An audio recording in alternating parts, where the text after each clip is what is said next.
Our next speaker is going to be Uduak, and she studied her electric and electronic engineering degree in Nigeria, and then she went on to do her master's degree at the University of Pretoria.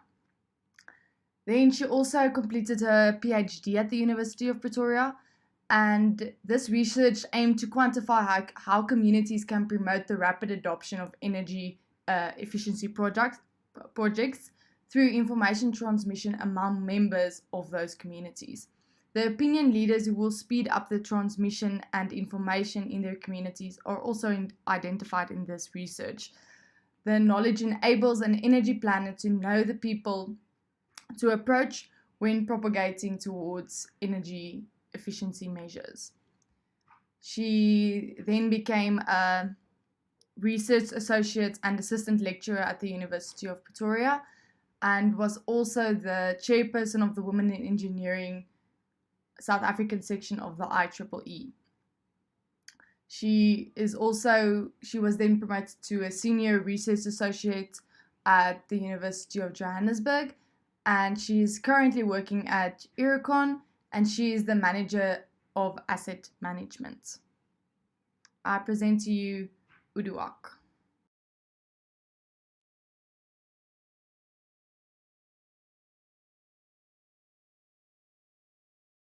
Hi, Uduak, and thank you so much for joining us today. So today we are speaking with Dr. Uduak Ekpenyong from Oricon. She's an exceptional woman in the field of engineering, and she's currently working as the manager of asset management at Oricon in Melbourne. She was also the chairperson of Women in Engineering of the IEEE of the South African section. Before we start, Uduak, please introduce yourself and tell us a bit more about yourself. Hi, I'm Uduak. I am an electrical engineer, as you've heard. I am working at Oricon. I did my undergraduate in Nigeria, but I moved to South Africa to do my master's and my PhD. And during my PhD, I joined Oricon. I've been there for some years now.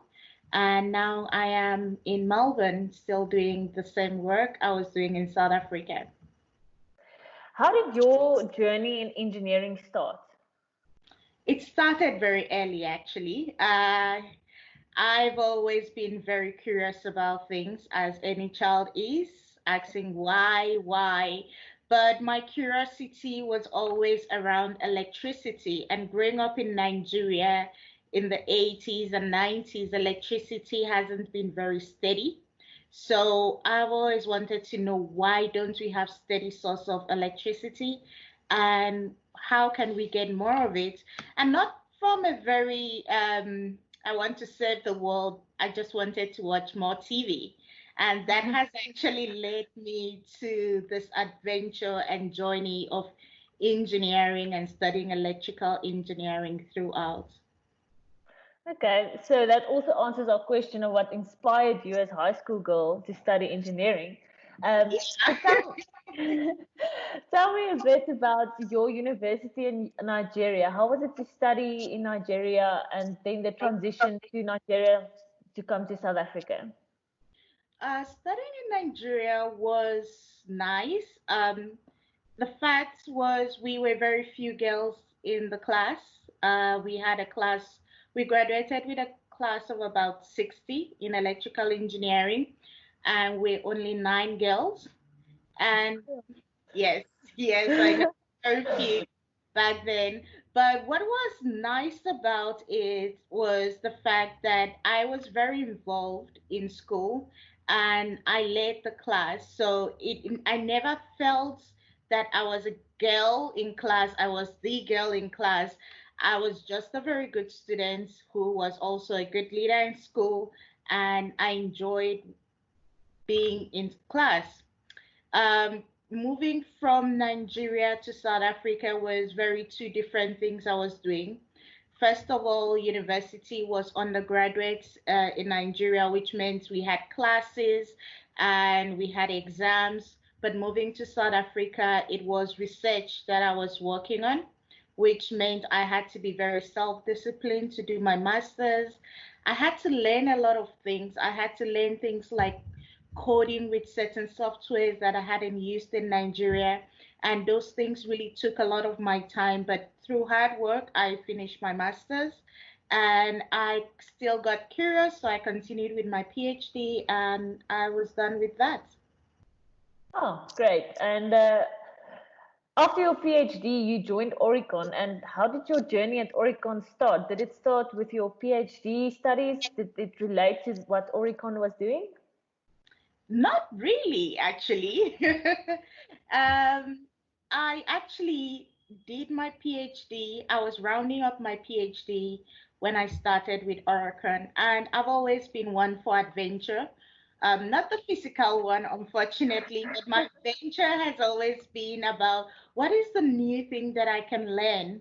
With my PhD and master's, it was really about learning about new ideas and trying trying out new concepts. But starting with Oricon, I was going to actually learn about practicalities of those ideas, especially in the electricity field, where we actually did a lot of work with utility companies on helping them realize the value of their assets, understanding how they can get the rates of returns back, and actually being able to utilize those assets in a more efficient way. And the data they have on those assets, are they actually current, or do they need to update them or not? So it's things like that. Starting with Oricon, I started by learning the basics, although I got in with a higher degree, but you have to actually understand what is going on within the industry. And once you learn that, you can continuously grow constantly. So I think it was two different things in a way, but the value I gained from university, especially when it came to being consistent and self-disciplined learning, was very valuable with starting out with Oricon. Um, so you already told us a bit more about what you do with asset management at Oricon. Um, so at the start of Oricon, how was it to transition from a PhD full-time student to a working at Oricon there in Pretoria? How was the change for you? Um, Very difficult, I have to say. First of all, you actually have to wake up early for work, which was something that I did not do so much with PhD. And I was also teaching as a part-time lecturer at University of Victoria, but all my classes were in the afternoon and all my research work I could work from 12 p.m. up to 12 a.m. So there wasn't really much schedule, so to speak. And with industry, you had to be at work at least from 8 a.m. till at least 5 p.m. So being able to learn how to conform, so to speak, to that time was something that was difficult for me. However, I did find it easier when it came to people because the team that I worked with were very, very helpful. And they also understood who I was and that I transitioned from a different aspect and being able to accommodate me for the first few weeks until I understood that I really have to be at work so early. But it was fun, actually. Yeah. Your journey at Oricon started in Pretoria. How did you end up in Melbourne? Okay, so this Melbourne journey started last year, July, when I came back from lunch and I had my boss ask me, "Will you like to go to Melbourne?" And I just said yes. But it wasn't supposed to be a permanent move like I have.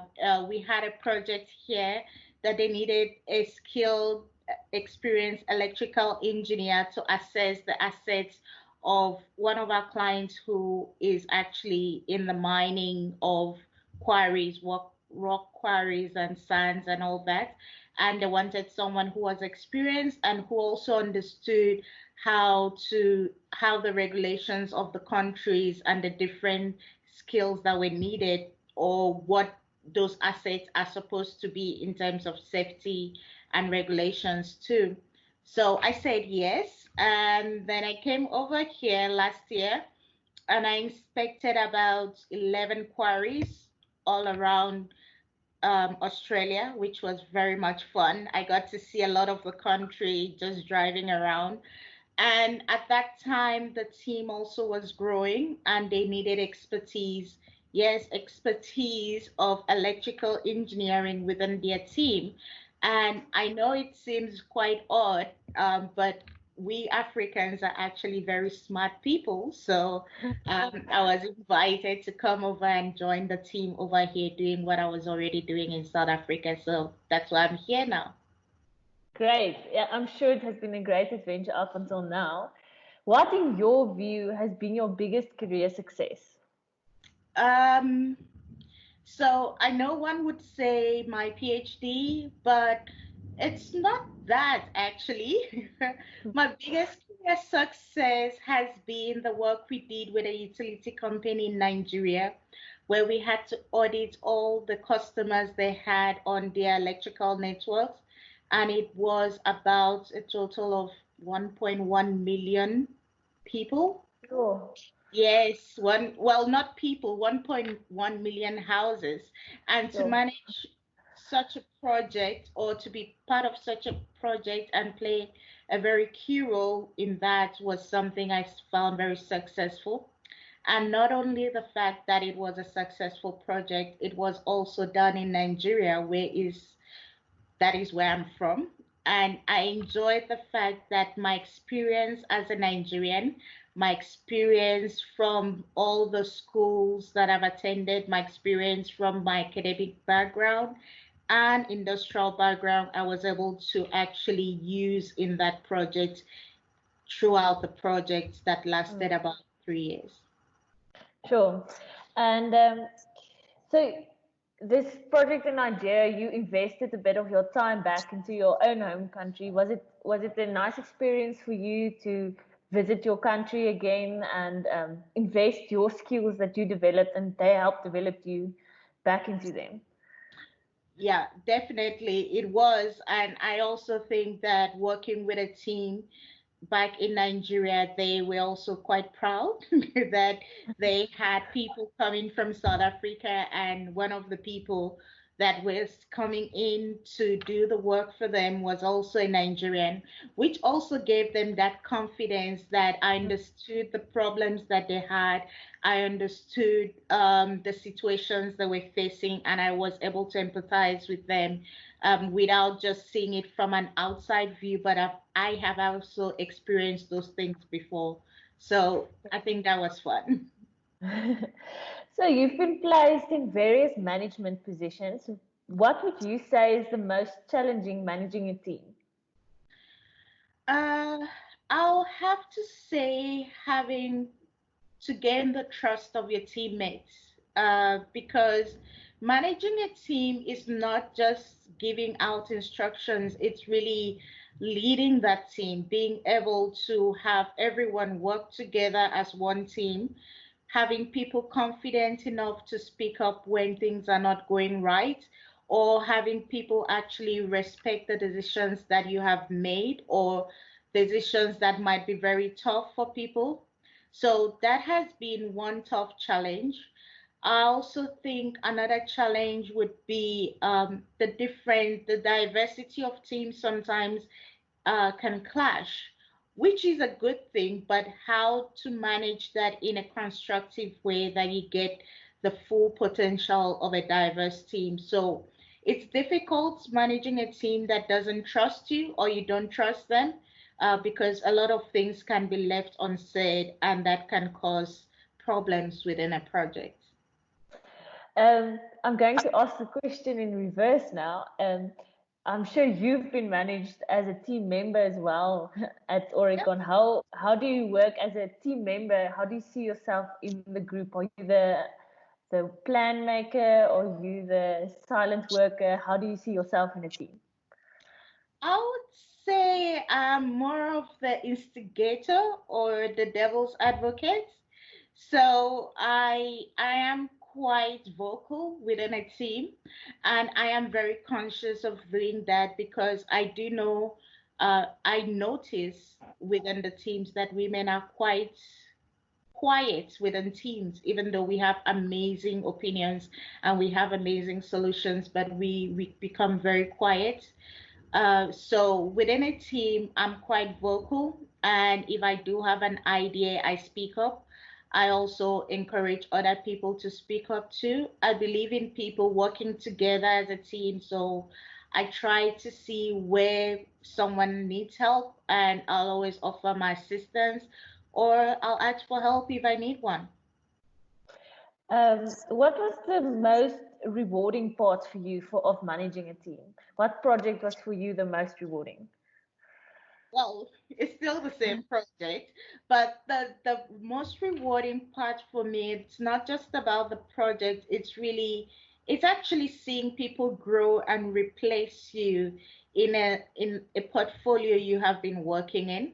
So that has always been my motto as a leader. You should be able to work yourself out of a job if you keep on doing the same thing you've been doing over and over again, and there's no one else that can do that same work if you leave, then you haven't actually been a leader. So that's always been my thing, watching people actually step in and take over and take responsibility and actually own that aspect of the project and seeing them grow into it and training other people. I think to me that's amazing. I always like that. I do miss my team in South Africa, but I also know that the people are capable of doing quite a lot, and they don't need me, but they might want me. So I think that's the thing, to still be wanted but not really needed. That's always been my joy. Yo, wise words. So if you were a girl now in this um, part of the world and the life we're now in, and you're deciding on what to study, would you choose something different or would you choose engineering again? Um, Perhaps let me answer that by giving you a background of when I finally settled with engineering. I started by wanting to be one, but I did have a lot of guidance before I finally made my choice. And I must say, I had a very good home support system.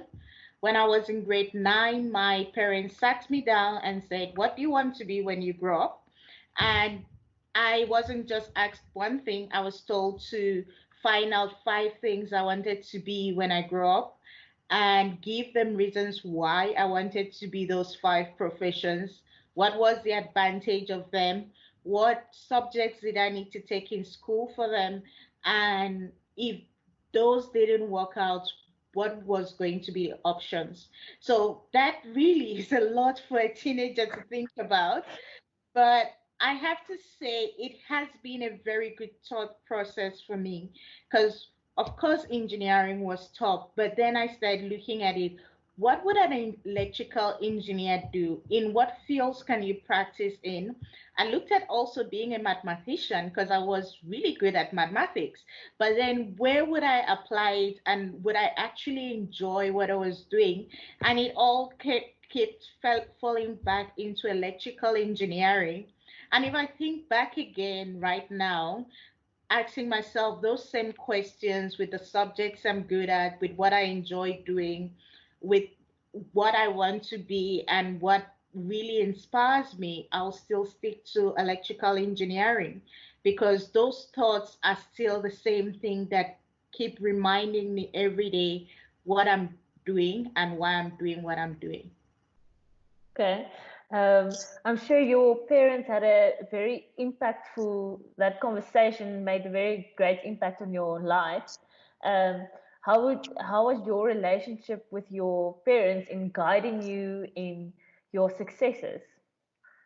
So yes, of course, they were very. I used to joke about it that they made you decide what you want to be. So if you failed, they'll say, "Well, this is all on you." But no, that's not it. They have always been very supportive. I think for my parents, the one thing that they'll always ask you anywhere you are is, are you happy? And if you are happy, then they are okay with it. So that's always been the thing. You have to do what makes you happy, and you have to do what your conscience is clear. So, with all my successes, I have never really received any no. There's never actually been anything about my gender for any of the successes or any of the journeys I've taken in terms of my career.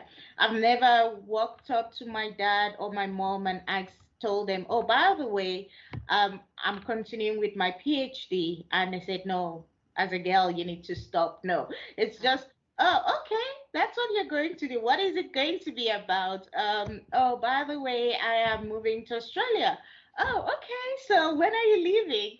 But I think having that support has always been helpful.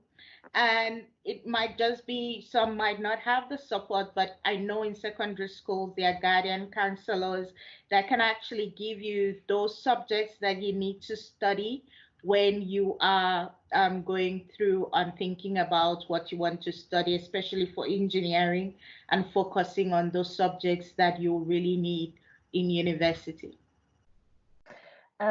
So you already gave some advice, but do you have any specific advice you want to give to the girls today? So they are between the ages of 16 and 18, and they are in that position you just talked about. They have to start making decisions on their career.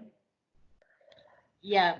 So one thing that I have to say, and I also wish I had a lot of that when I was also growing up, because I've made some mistakes and sometimes it's been tough. It's good to have supportive parents, but as a teenager, there's so much you can listen to your parents sometimes.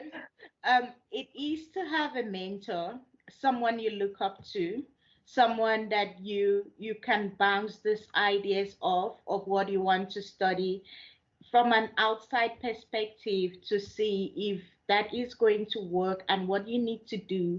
How are you how are you going? What subjects are you actually picking for what you say you want to study? So if you are focusing on history and you want to study engineering without actually doing mathematics, not mathematical literature, then you might struggle in university once you get into it. So I would say talk to a guidance counselor and find a mentor who actually has been through the journey. It doesn't have to be a mentor that is already working, might just be a university student who has gone through what you've gone through and can give you some advice. And a mentor doesn't have to talk to you every week. A mentor can talk to you just once a month or even twice a year, but someone that you can bounce those ideas off, and that would be a good support system. Um, well, Uduak, you're a very impressive woman. I'm very proud to say that I know I saw you once at Tshwane, but and I'm sure you can't remember me. I was the new guy starting, but thank you so much that you joined us today and joined all your history, how you became who you are today, and the journey that you walked with, and your studies. And you're so impressive in the way that you don't see challenges, you just see adventure that you mentioned before. So although you said you're not an outside adventurous person, I see you as very adventurous, because taking up the challenge of moving to South Africa, firstly from Nigeria, moving away from family and pursuing your studies, and then moving to further away to Melbourne for Yeah. after a lunch conversation. It's impressive that someone can make such decisions, such hard decisions easily. And I think that is one of your greatest qualities of having making that clear decisions, not thinking and pondering too much about the future. I have one final question for you. If you could have any superpower of all the superpowers that that exist, what would it be and why? I actually thought about that a lot. What superpowers would I have? And I think the present situation we find ourselves would really be one who could heal people, be a healer, not just for myself, but also for other people. Being an engineer really requires a lot of hard work, and I do say adventures as challenges because I don't want to be stuck thinking that it's going to be too hard. But if you see it as an adventure, you know you're going to move to somewhere else and you're going to actually progress. But within that time that you have some difficulties, to be able to have that healing power to just make all the stress go away, the headaches go away, reading too long. I do wear glasses.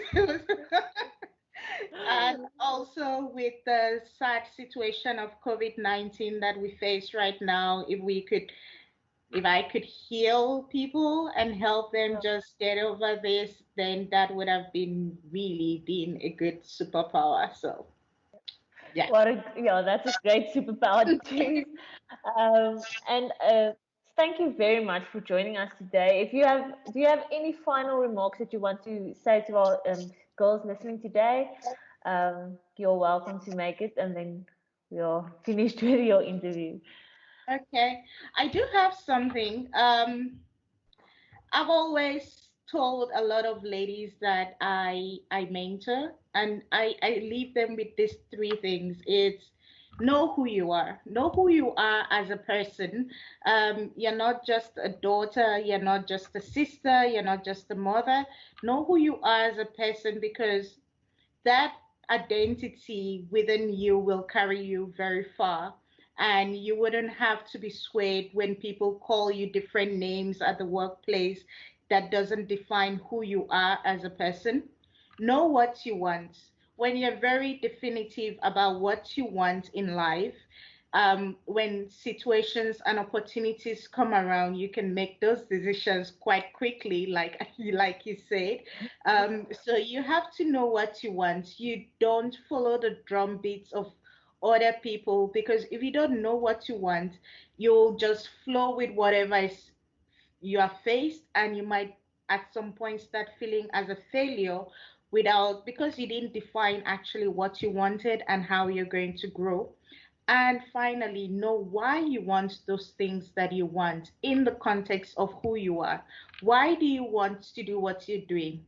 I love electricity. It's always been part of me. I'll always find a way to wrap whatever I'm doing around electricity, whether it was being what I was studying in energy efficiency and demand side management at university, or moving into the asset management team where we looked at electricity utility companies.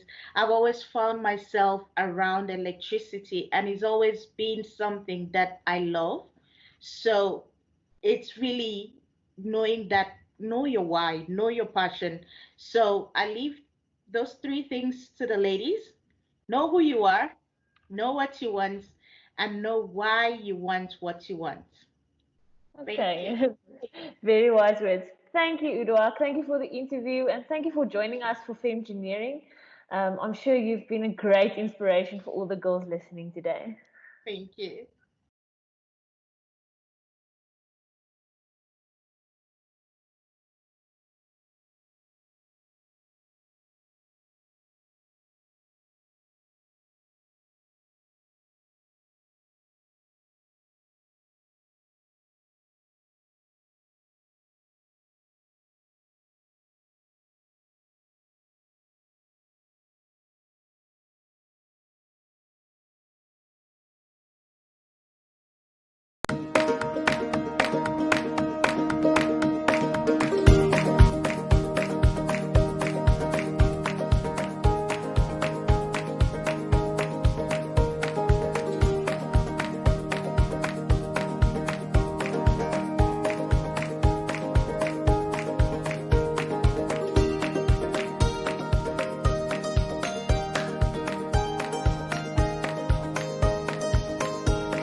Hallo julle, ek is Caitlin van der Merwe en ek is tans die projekbestuurder van die tutoring program wat ons aan die gang het vir graad 12 en graad 11 leerders. So hoe dit begin het is tydens lockdown het die dekaan van die fakulteit Prof Liesel vir my gekontak en gesê, hoorie Caitlin, ek sien daar's hierdie groot leemte nou met skoolleerders om vir hulle te help met hul education en so. So toe het ons gegaan en ons het die Governbeckie Mathematical Center gekontak en vir hulle gevra of ons met hulle kan partner en hulle studiemateriaal kan gebruik vir hierdie tutorprogram. So aanvanklik was dit net vir graad 12 leerders gewees, maar ons het toe ek dink so 'n maand terug het ons dit ook oopgemaak vir graad 11 leerders. So hoe dit werk is ons gee die klasse via Zoom vir die leerders, vir graad 12 en graad 11 leerders. So al wat jy hoef te doen is jy hoef net 'n laptop te hê met 'n mic en 'n kamera en dis al wat jy nodig het en data natuurlik. So die materiaal wat ons gebruik is van die Governbeckie Mathematical Center, soos ek genoem het, en is ongelooflike goeie materiaal. Die terugvoer wat ons al gekry het van leerders is dat hulle nog nie die werk so goed verstaan het, soos voordat hulle die werk gehoor het deur ons tutoringprogram nie. So al wat belangrik is as jy 'n graad 11 leerder is, gaan dit vir jou kos om R750 te betaal. Daar is op die ingenieurswese webwerf is daar 'n link na Google Form toe waar jy net kan gaan en jou inligting in sit en ons sal terugkom na jou toe. En dan vir graad 12 leerders, jy moet geregistreerd wees vir ingenieurswese vir 2021, dan kwalifiseer jy. Jy hoef geen addisionele kostes te betaal nie. Ons het gevoel vir die graad 12 leerders, omdat dit sulke moeilike jaar is, al klaar gaan ons die kostes dra vir julle. Ja, so dit is basies die tutoringprogram. Dis ongelooflik goed. Dit is regtig 'n maklike manier vir jou om net seker te maak dat jy jou werk verstaan. Die sessies is interaktief, so as jy tydens die sessie enige vrae het, al wat jy hoef te doen is letterlik net jouself dan mute en vir jou tutor wie vir jou die klas gee, vrae te vra. Die werk is vir wetenskap en wiskunde en ja, dis dit.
Good day, everyone.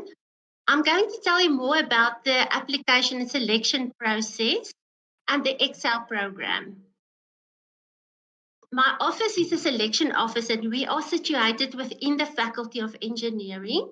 Yes, how does the application process work? There are 4 different ways to qualify for engineering. The first, of course, is that you meet the minimum requirements. And just to remind you what the minimum requirements are, it is you must have at least 60% for the language of instruction, that is either Afrikaans or English. Um, at least 70% for both mathematics and physical science. And just note that mathematics literacy and technical math and physical science are unfortunately not acceptable. And then an IPS score of at least 34. So if you see that you meet all of these requirements, you know that you will be accepted directly for engineering. At the end of the year, when you get your final matric results and you see that you still meet the requirements, then you know you are accepted. It's a final acceptance, and you can come and register next year just before February when the classes start. So if you're still in matric, you will only be accepted conditionally. That only means that we are still waiting for your final matric results. And the moment that you um, completed your matric and you have your results, then you can be accepted unconditionally. Now, the big question is always what happens if I do not meet the requirements? And I know many of you are disappointed with your grade 11 results and are working very hard to meet these requirements at the end of this year. I invite you to submit improved grade 12 results, either the mock exam or the final matric exam results, and we will look at that again and re-evaluate you. Unfortunately, we cannot use the March results because you did not cover the matric curriculum adequately, so we can't use it for selection purposes. So what happens if you miss the minimum requirements? At the end of the year, you see suddenly you do not meet the requirements anymore, and what now? A second way to qualify for engineering is via the engineering test. So the selection committee use this test results in combination with your school results to advise you with regards to the way to qualify for engineering. It is still possible to be accepted for the 4-year degree if you miss the requirements, but you did well in the engineering test. So remember, if you have not been accepted this year with your school results, you are more than welcome to contact us in January if you then meet the requirements. And just send us an email with your matric certificate, and we can then look at your application again. Now, about the engineering test. The test was developed by a team of 45 people from the Faculty of Engineering and related faculties. And the questions were designed to test your thinking skills. The purpose of the test is not to test your school knowledge again. For that, we use your mathematics and physical science results from school. What we want to know is if you are able to handle content comfortably on a higher cognitive level. So we want to know, are you able to reason logically, to apply your knowledge, to read critically, to solve problems, even to think on your feet, to work against time? That is all the requirements and the skills that you're going to need when you study engineering.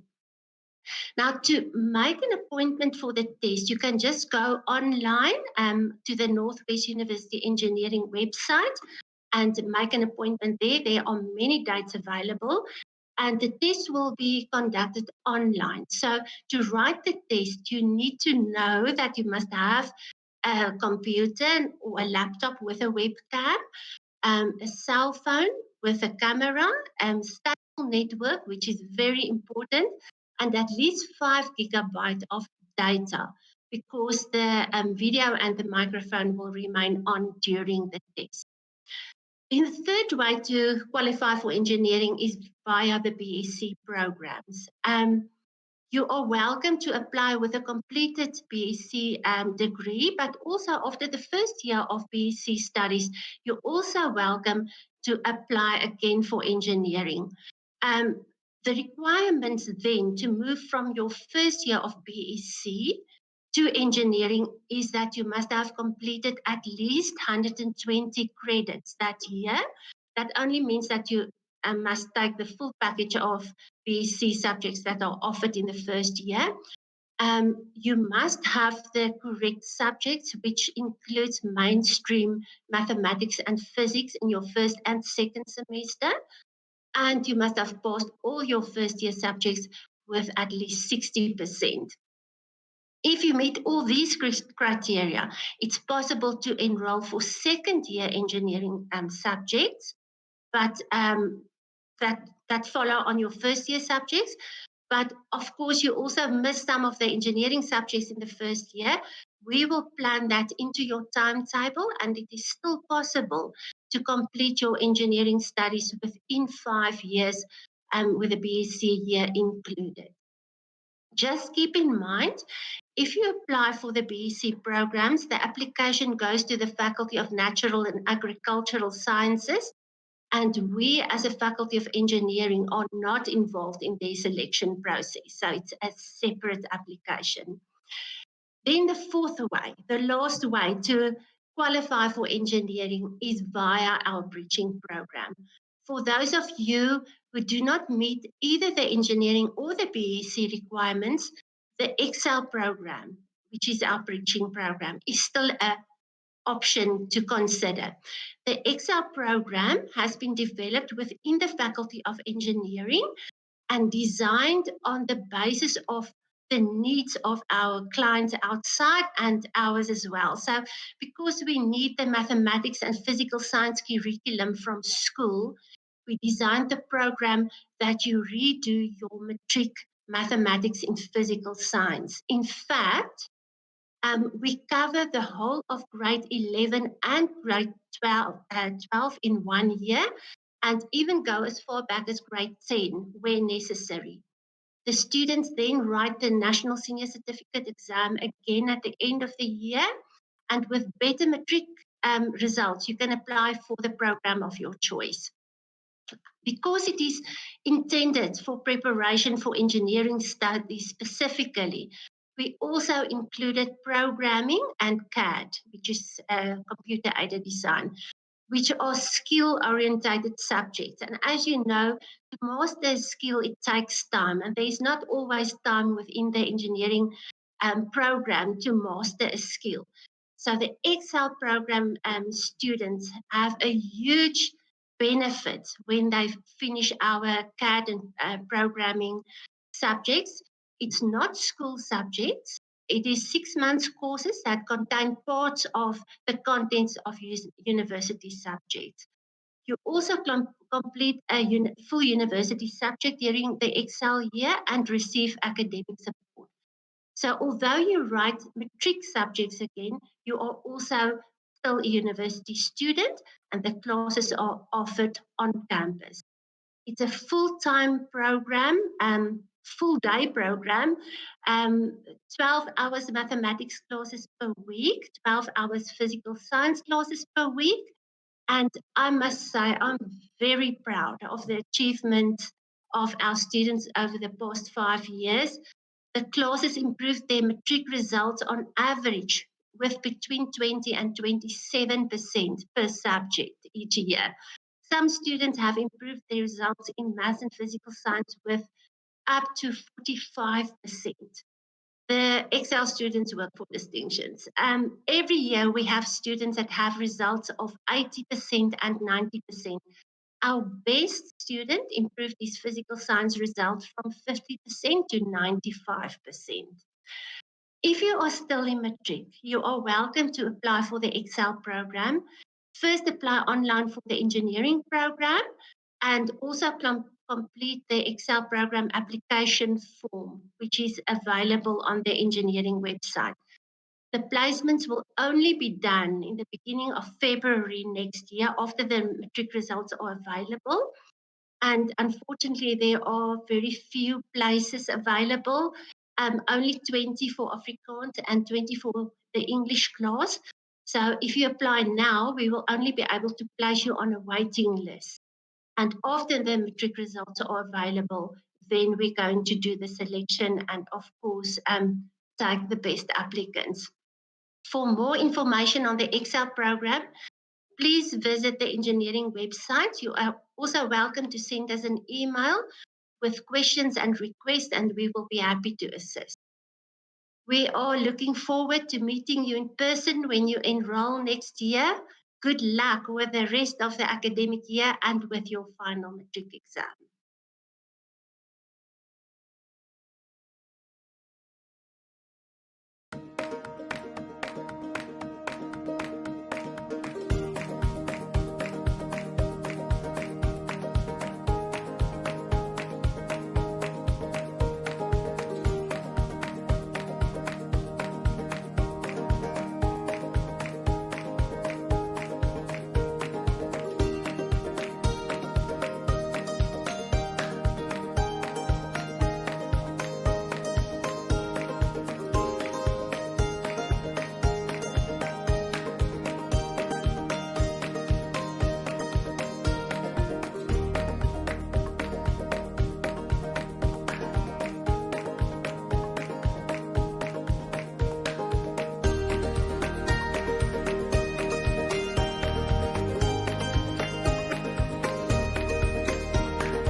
Hi ladies, I hope you are well.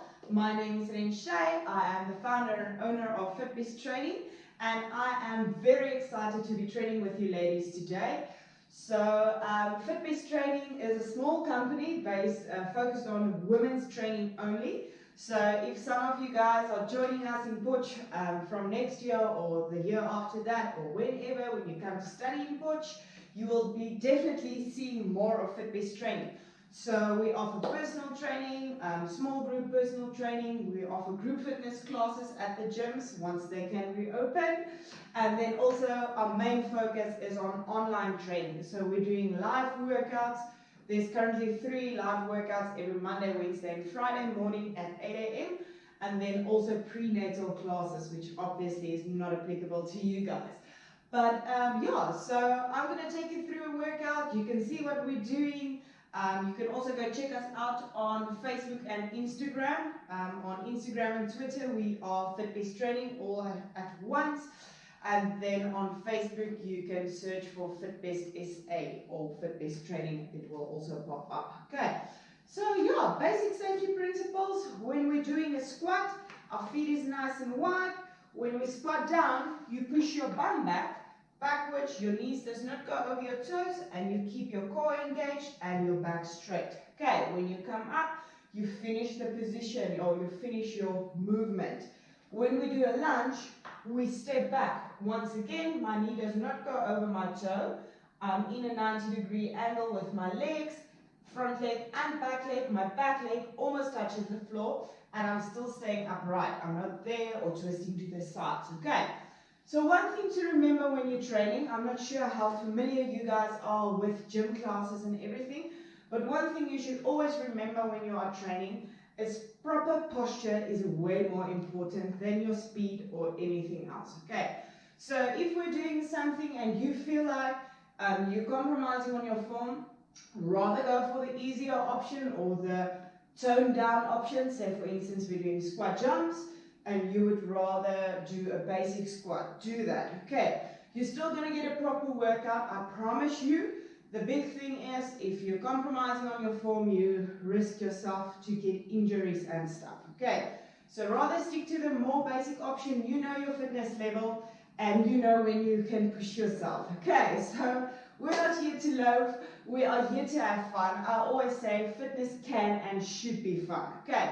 So it's not about dreading your workouts, it's about finding something that you actually love doing, okay? So without further ado, let's just start and roll back our shoulders, get the body nice and warm before we start our workout. Whoop. And 4, 3, 2, and take it forward. Remember to start your fitness watch if you have one.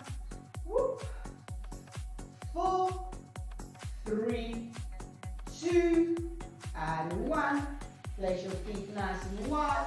We go into a side lunge. You push your bum back and push your bum back. Whoop. There we go. Bum back and back. Back and back. Well done, guys. Push your bum back. Keep your chest nice and open. 4, 3, 2, and we hold it. 4, 3, 2, over to the other side. Hold it nice and deep, stretch it in your inner thigh. And 4, 3, 2, and come up. Move your feet a little closer. We place our elbows on top of our knees. My elbows are glued to my thighs. We go down and up, down and up. Don't lift those arms. Whoop. Down and up, down and up. 4, 3, 2, and get ready to pulse. Stay nice and low, up and down. Whoop. Well done, guys. 8, 7, 6, 5, 4, 3, 2, and hold it. Yippee! Right. Well done, guys. 4, 3, 2, and come up. Have a quick sip of water. I'm going to kick you off with our first workout. Whoop. Okay, so how it's going to work is we're going to work with intervals, okay? So with our leg circuit, we do one leg circuit, one upper body circuit, one leg circuit, one upper body circuit, then we are done. Okay, so for the leg circuits, we're going to work for 50 seconds and rest for 15 seconds, okay? So when we rest, I'm going to show you your next exercise. My voice. I'm going to show you your next exercise when you guys rest, and we work for a full 50 seconds. Okay, so our first exercise is very basic. You all know it. Toes are facing forward, we squat and up. Nothing strange, nothing funny, just getting everybody eased into it. Okay, we'll start in, whoop, come on timer. And, oh my goodness, not my day. 4, 3, 2, there we go. Squat and up. Squat and squeeze. Down. Squeeze your bum every time you come up. Whoop. Well done, ladies. Here we go. Nice and slow. Squat nice and deep. And squeeze your bum when you come up. Whoop. And up. Down and squeeze. 20 seconds left to go. Whoop. Down and up. Well done. We are almost there. Looking good. 10 more seconds. The fun is just getting started. 4, 3, 2, and 1. You guys rest for 15 seconds. The next one, we squat nice and narrow. We squat wider. And we squat even wider with our toes facing to the sides. 3, 2, there we go. Narrow, wide, and wide. Back, together, whoop, and out. Well done, guys. You have your option if you don't want to jump. Step, step, and step, step. Step back, whoop, and back. Otherwise, you're jumping. There we go. Good job. I like what I'm seeing. 20 more seconds. Narrow, normal, to your sumo. Whoop. 12 more seconds. I now bien. Ouchie those legs. Well done, guys. Fight fast. 3, 2, and 1. Well done. You can rest. Next one, the toes are to the side. We go down and down. You tap with the opposite hand to the opposite side. 3, 2, there we go. Tap and tap. Tap and tap. Whoop. Down and tap. Well done. Nice and easy one. Time to catch your breath. Whoop. Keep your upper body nice and straight. 30 seconds left to go. Whoop. Well done, guys. Well done. Bite fast. Get those inner thighs going. 12 more seconds. There we go. Well done. 5, 4, 3, 2, and rest. Well done. See, before it gets too bad, it's over there. We are still in our sumo squat. We are nice and low. We lift the heel, lift the other heel. Okay. 3, 2, let's work. Stay nice and low. Whoop, whoop. Well done. Fight fast. Way. Don't give up. Up, up. Woohoo, well done. This is so easy. You can stand and think what you're going to do for the rest of the day, or tomorrow, or what you're going to have for dinner, Something like that, ne? Well done. Keep moving, left, left. Whoop. We have 12 more seconds left to go. Keep that upper body nice and straight. Chest is open. 6, 5, 4, 3, 2, and 1. You have a resting break again. We're going to stand on our right leg. The left leg is in the air. We go down and up. Nice and slow. Okay, we stay on the right leg. There we go. Down, touch the floor, and come up. Down, touch the floor, and come up. Nice and slow. Squeeze your bum every time you come up. Whoop. And squeeze. Down, and squeeze. Well done, guys. Whoop. We are halfway with this one. Down, and squeeze. Touch. There we go. Perfect. You guys are doing great. Don't give up. 10 more seconds. 8, 7, 6, 5, 4, 3, 2, and rest. Well done. We're going to do exactly the same on the left leg. Okay, so remember you come up all the way, you go down, and you come up all the way. 3, 2, let's work. Whoop. Down and up. Don't lose your balance like I do. With this exercise, you will always see when there is a muscle imbalance. So when your one leg is stronger than the other, or the more dominant one. The one that's least dominant will be the one that you are wobbling on like I am. Well done, guys. You are past the halfway mark. Don't give up. You guys are doing really, really great. Whoop. And up. 12 seconds left to go. Back fast. Down. And up.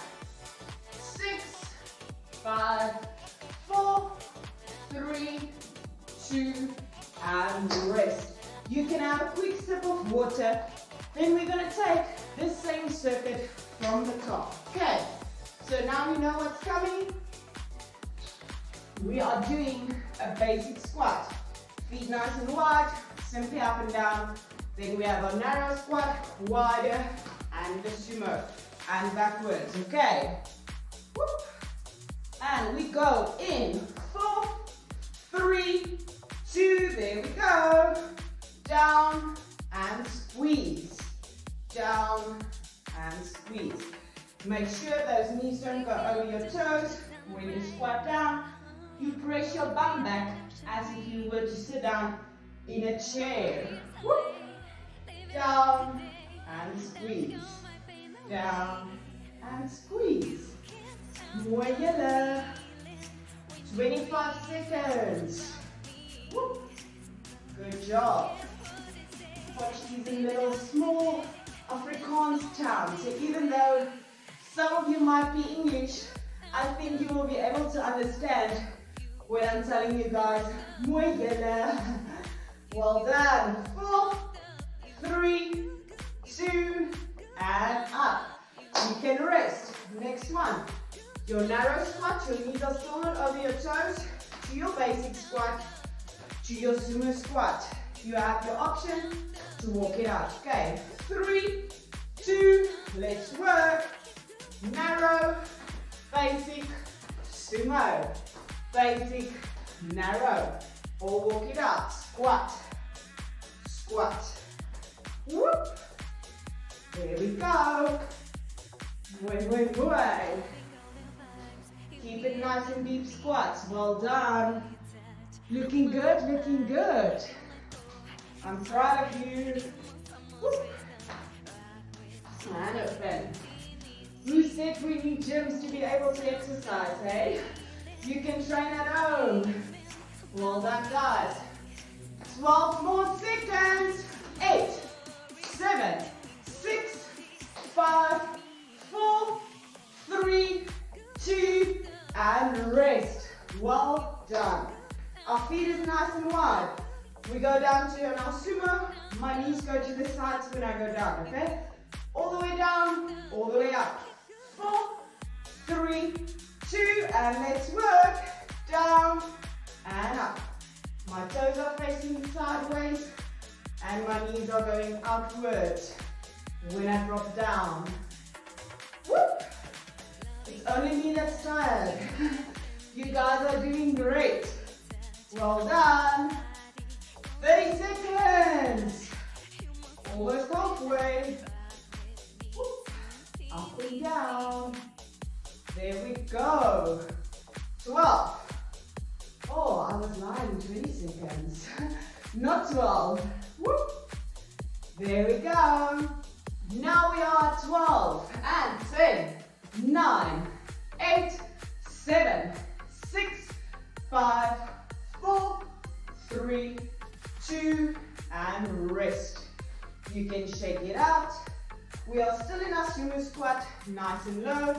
Lifting one heel, lifting the other heel, okay? Are you guys good?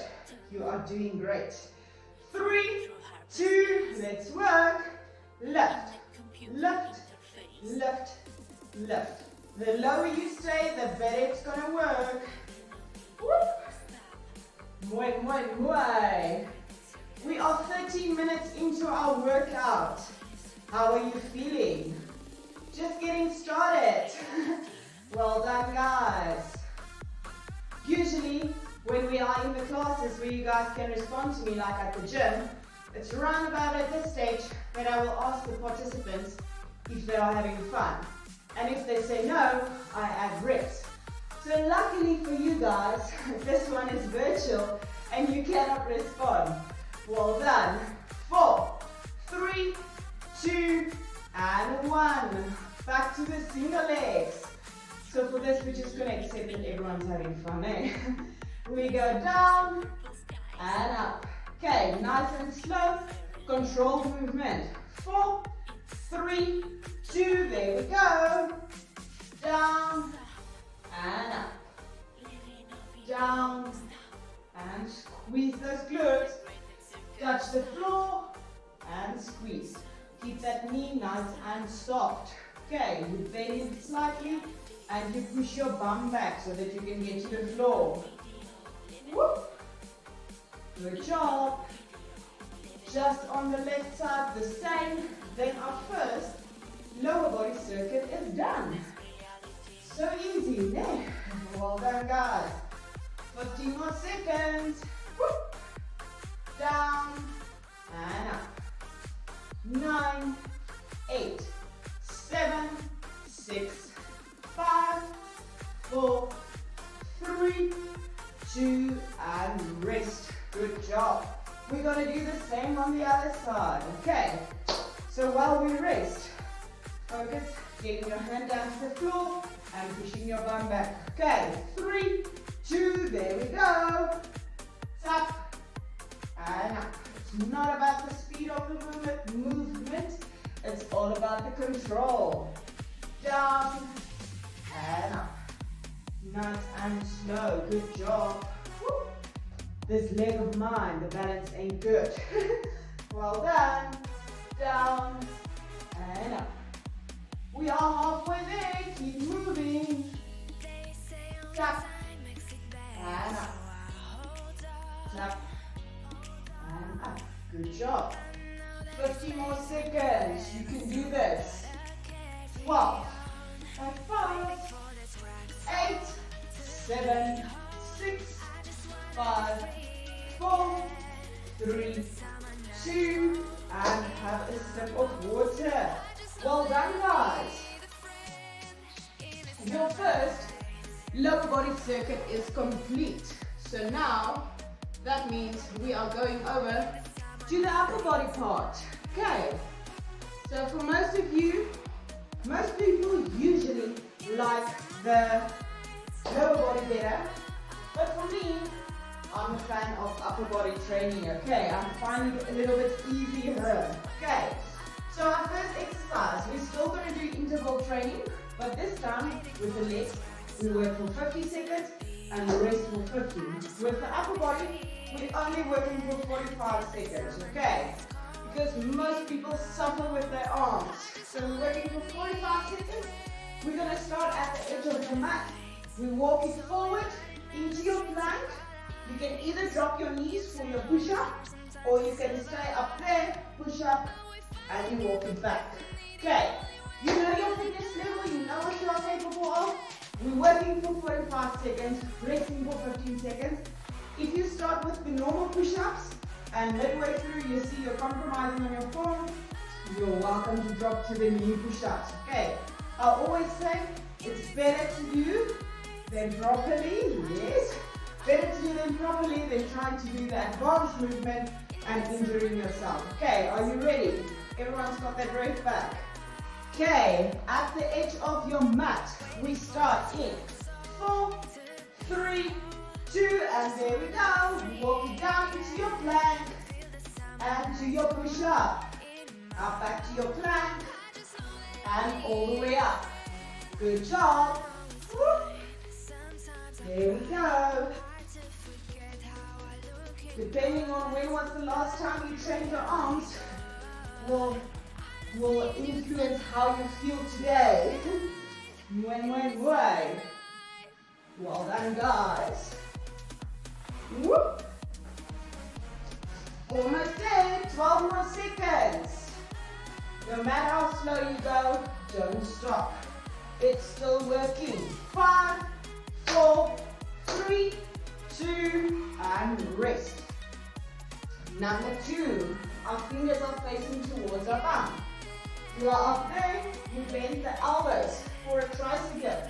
It's my arms that are moving, not my hips. Okay, we got it. There we go. We dip and dip, dip and dip.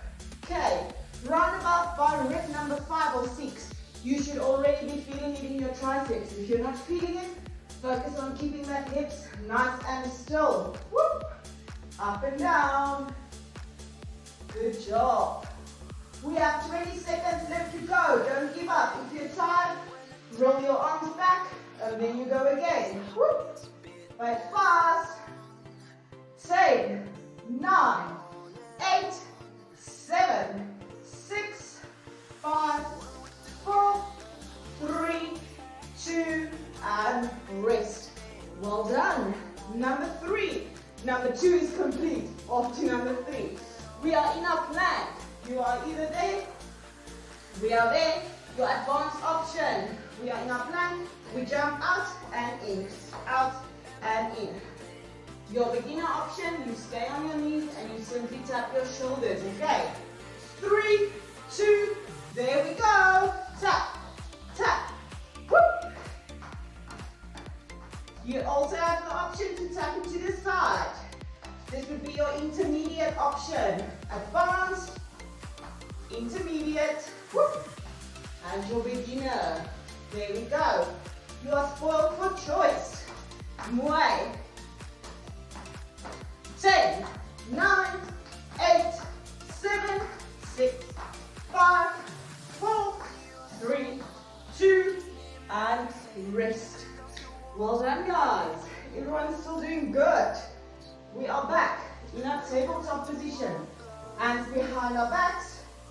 We are there. We're going to tap and tap. Okay.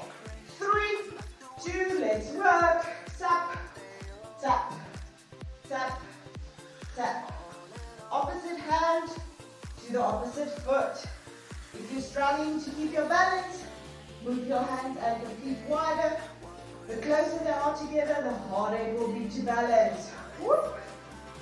It's forcing your core to work. Well done, guys. 20 seconds left to go. You're not tired.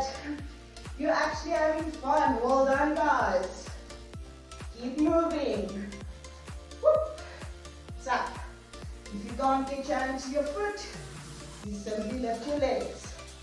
There are a million options. 3, 2, and rest. The next one is a fun one. We are nicely on our backs. We lift, roll up, One leg down on the floor. Then we come back and we change. Same thing on the other side. Okay. 3, 2, there we go. Back and kneel, squeeze your bum. Back and squeeze your bum. Whoop. Squeeze. Let me turn this way, then I can see you. And squeeze. 20 more seconds. Whoop. Well done, guys. Squeeze. Down. Squeeze. Keep moving. 6, 5, 4, 3, 2, and rest. Well done. That one was nice and easy, eh? Okay. Last one, number 6. We are in our reverse plank. We are up there. I walk my hands all the way to my feet so that my bum touches my heels. Then I walk it back out. Press my hips up. Okay. 3, 2, let's work. In. All the way to your bum. And all the way back. Press those hips up. All the way to your bum. Whoop. Moi, moi, moi. Keep moving. You guys are doing great. You're up past the halfway mark for this one. After this, you have a quick water break. Walk it in. And walk it back out. Press those hips up. Whoop. In. And 10 more seconds.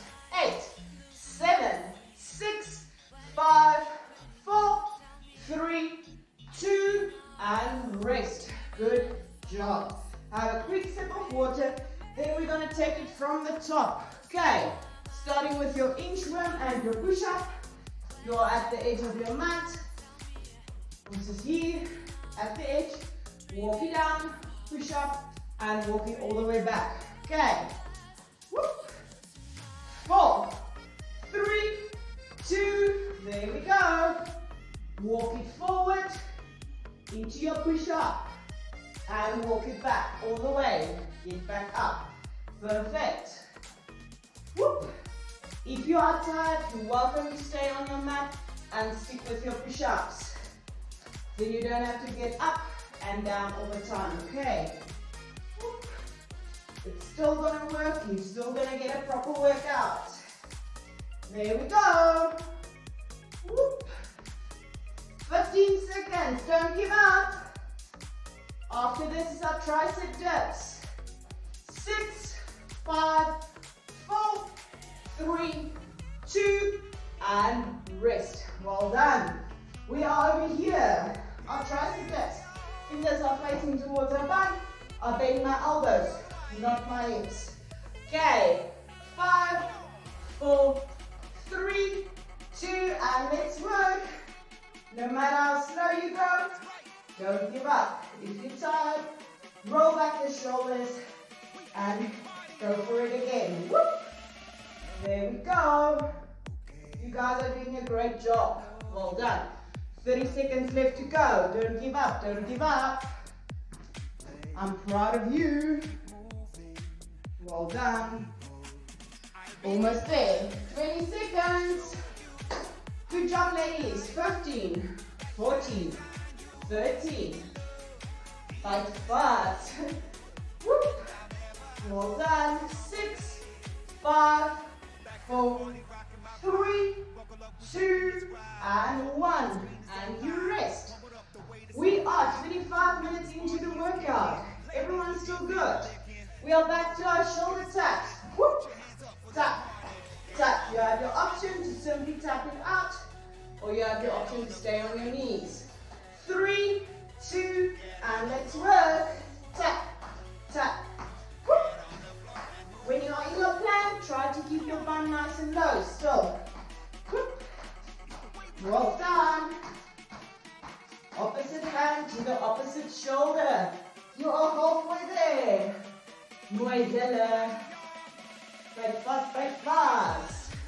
Whoop. 15 seconds. 10, 9, 8, 7, 6, 5, 4, 3,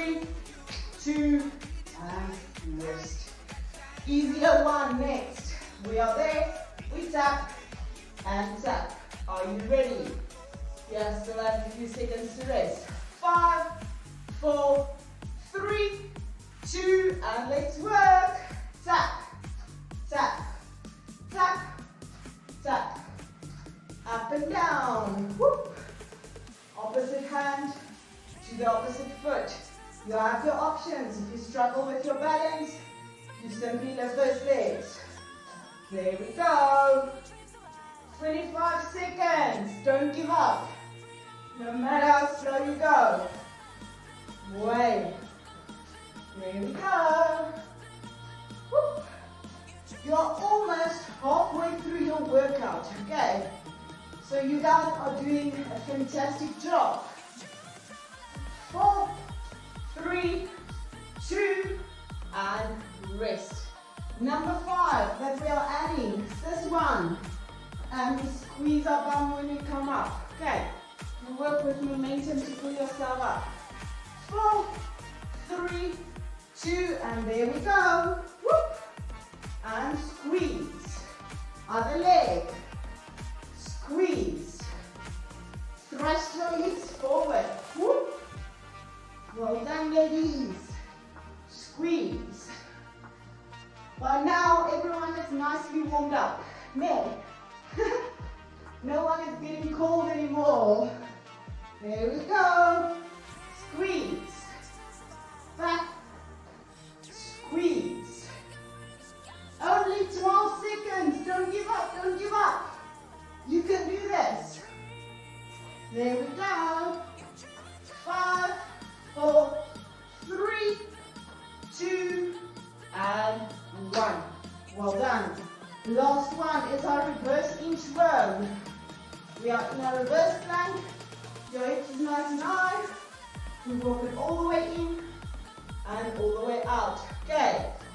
4, 3, 2, and let's work. Walk it into so that your heels and your bum touch each other. And we walk it out. Raise those hips up. Whoop. This is also not about speed. Also about control and working through the full range of motion. Okay. Muy buenas segundos. If your shoulders are hurting, roll them back and let's go again.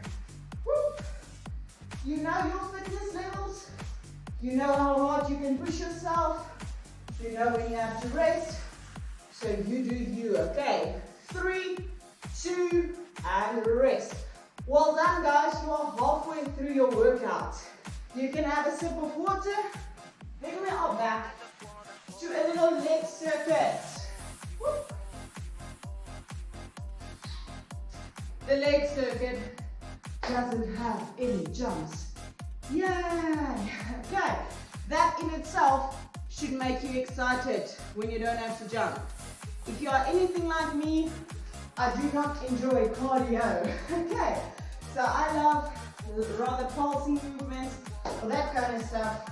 And Nadine, with whom you will be doing your glute class, she likes the jumpy stuff. Okay, but at least you're not going to do a shape class with her or body conditioning class, so she won't kill you. Okay, she's amazing, and I trust that you guys will enjoy her class just as much. So the next one that we're going to do, the second circuit, is our static lunge. Our right leg is in front, left leg is at the back. We are down, nice and low in our spine. We come up and clap. Up and clap. Okay, you drop every time, back into your lunge. You come up and up. Up and up. Okay, are you ready for action? Ready or not? Here we go. 3, 2, and let's work. Lunge and clap. Lunge and clap. We are not there. We go down and clap. Down and clap. The back knee almost touches the floor. Whoop. Mooi. As je moe is, skud die bene uit. If you're tired, shake out those legs and go again. Whoop. 25 seconds. You are halfway through this one. There we go. Whoop. Hold on. Bike fast, bike fast. You guys are doing great. Well done. 10 more seconds. 10, 9, 8,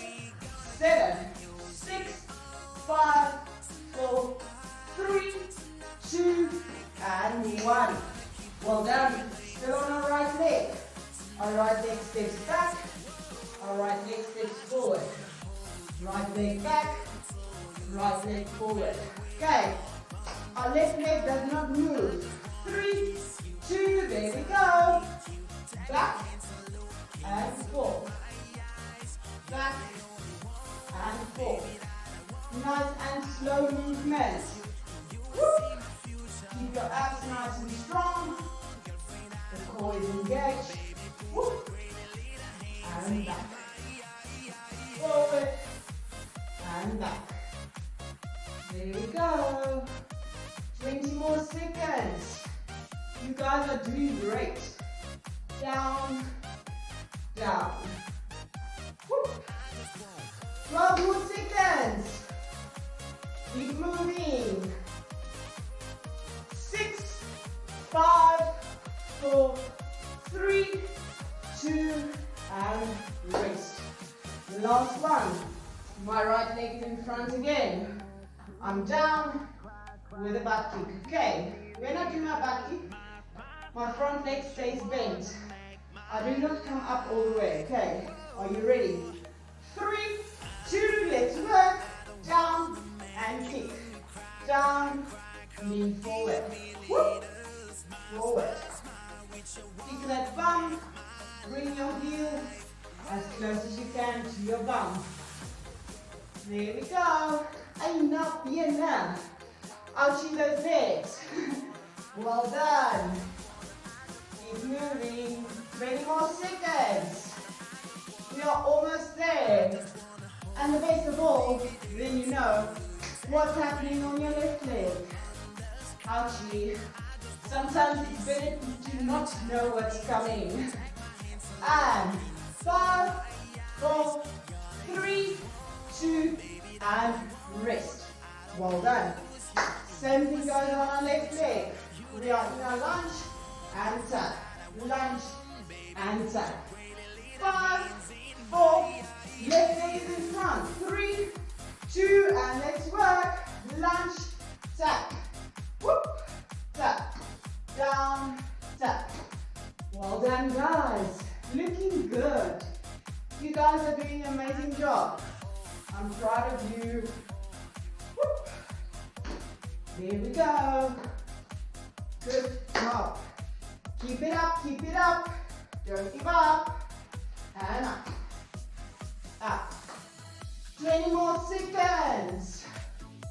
You can do this. You only think you're tired, but you're not. Nay. Well done, guys. 10, 9, 8, 7, 6, 5, 4, 3, 2, and rest. This time your right leg stands still. We step forward and step back. Okay, nice and slow. Time to catch your breath. 4, 3, 2, and let's work. Slowly forward, slowly back. Right hand touches the floor, left hand touches the floor. Whoop. Good job, slow and controlled. I know those legs are tired, but don't give up. Whoop. This is your last lower body circuit. You have to repeat it though. And then you only have one more upper body circuit. Then you are done. Keep moving. 15 seconds. Yippee! There we go. Whoop. Down, down. 4, 3, 2, and rest. Good job. Back into our lunge. Oh, left leg is in front. We are there with your back kick. You bring your upper body forward when you kick that bum. 3, 2, let's work. Lunge and kick. Lunge and kick. Lunge and kick. Keep that front leg nice and bent. Whoop. My knees never go over my toes. Down and kick. Well done. That's fast. Look at the secondes. Down and kick. Good job, guys. You are almost there. Woo. 15 seconds left to go. are doing great. There we go. And 8, 7, 6, 5, 4, 3, 2, and rest. Have a quick water break. Then we have to take this one from the top. Ouchie legs, neck. You might be thinking of me tomorrow when you're walking or climbing stairs and your legs are on fire. Okay, from the top, we go for a static lunge with a knee clap. Okay, or a clap below your knee. 4, 3, right leg in front. There we go. Lunge and clap. Whoop. On your right leg, all 3 moves. The claps, the runner's lunge, and the donkey kick on the left leg. There we go. Whoop. Good job. Well done. Drop your leg nice and softly. Good. Fall down onto the floor. Well done. 15 seconds left to go. Whoop. 10, 9, 8, 7, 6, 5, 4, 3, 2, and rest. Left leg stays nice and still. We go back and forth. Okay. 7 seconds.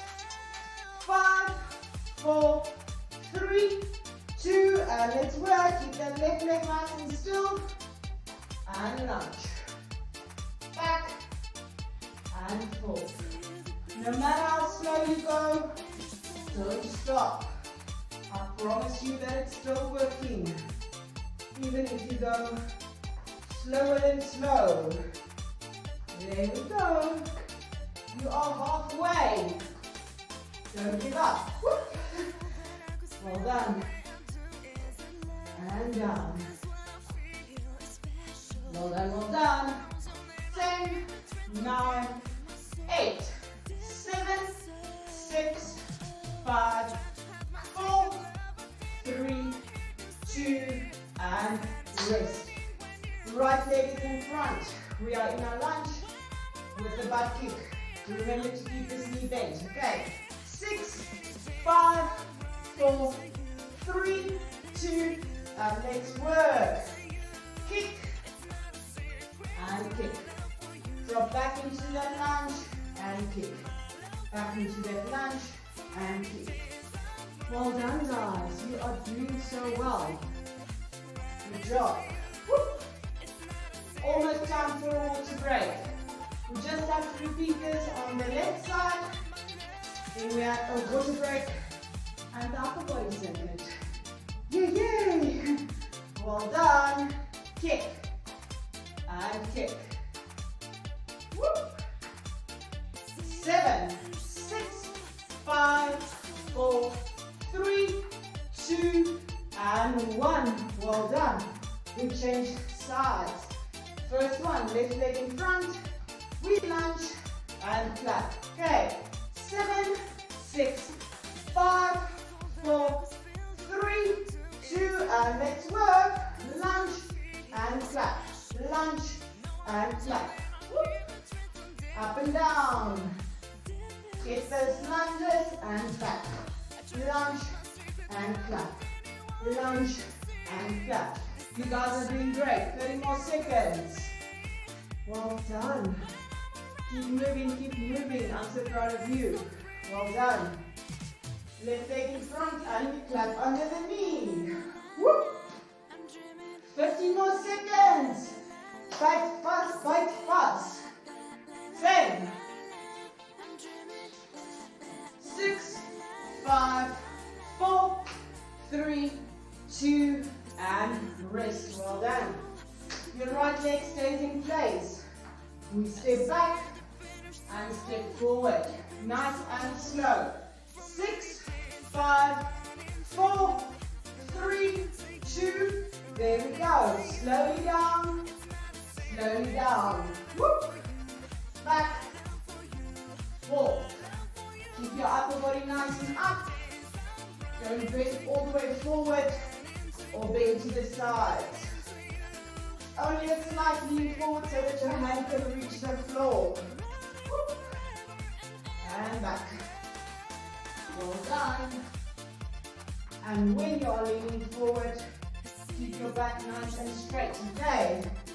Only 12 seconds left to go. Yay. The timer is going fast. Next. Well done. 4, 3, 2, and rest. Left leg is in front. Last one of the circuit. We are there. And kick. Okay. 7, 6, 5, 4, 3, 2, and let's work. Left leg in front. Kick your bum. Whoop. Keep that front leg bent. Well done, guys. Down and kick. Down and kick. Whoop. Kick. Down, kick. There we go. Keep your bum.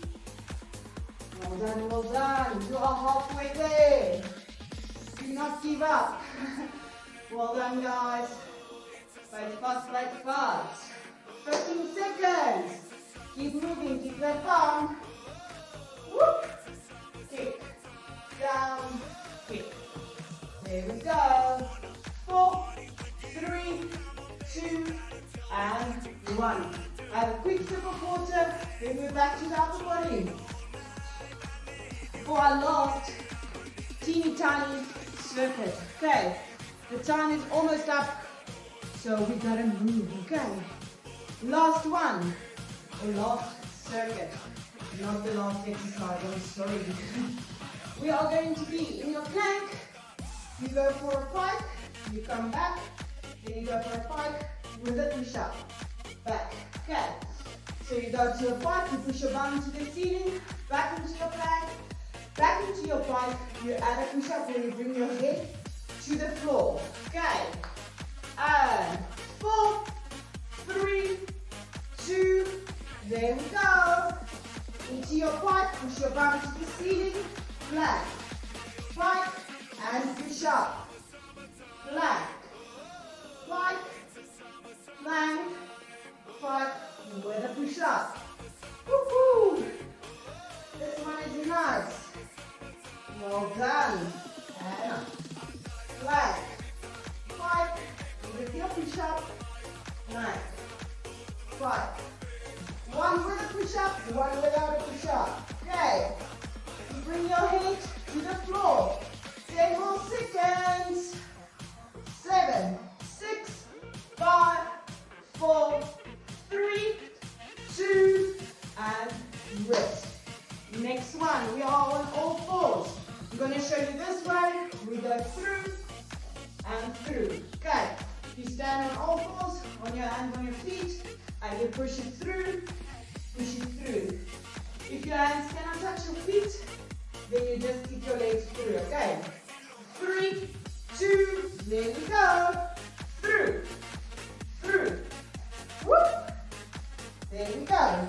Tap, tap, tap. Keep that leg bent. Maybe you didn't have that more of me. Well done, guys.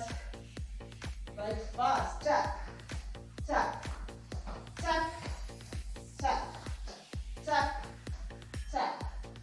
Almost there. We have one exercise left, okay?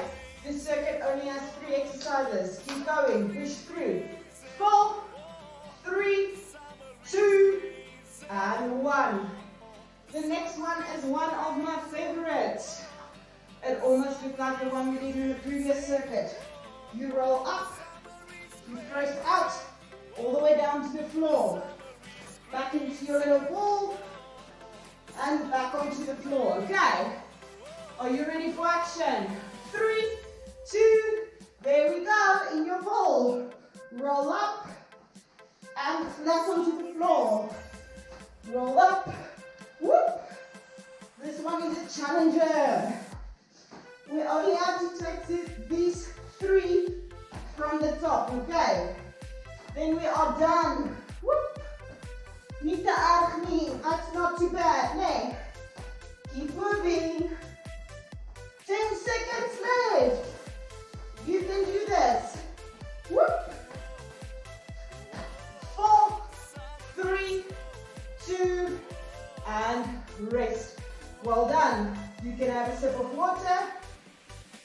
take it from the top. A plank with the pike. You do one pike, back into your plank, a pike with your push-up. The push-throughs, where we're on all fours, and this last one, then we're done, okay? 3 more minutes of your time, then you are done with me, okay? So don't give up. 4, 3, 2, into your plank. There we go. 5, plank, pike with your push-up. If you're tired, you can go to your knees when you're on your plank and up to your bum. Plank to your knees and pike. Whoop. There we go. One with a push-up, one without a push-up. You are already past the halfway mark. Don't give up. Push up, bring that head all the way to the floor. 12 more seconds. Woohoo! Good job.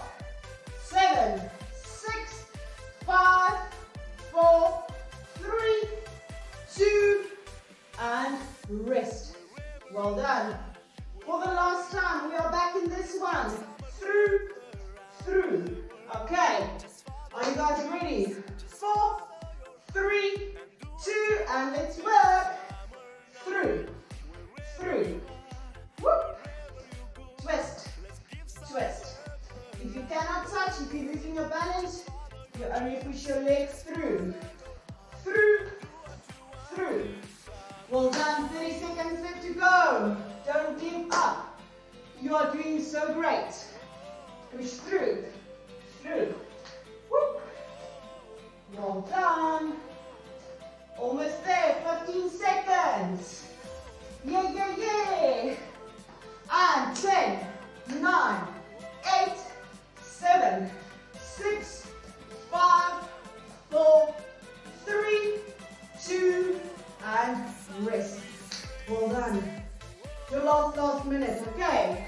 We're gonna roll into the little ball, that one, flat into your burpee, okay? Are you ready? 3, 2, let's work for the last time. You can do this. Whoop. There's only 45 seconds between you and the end of this workout. Not even 45 seconds. There we go. Push yourself. You can do this. Whoop. The end is in sight.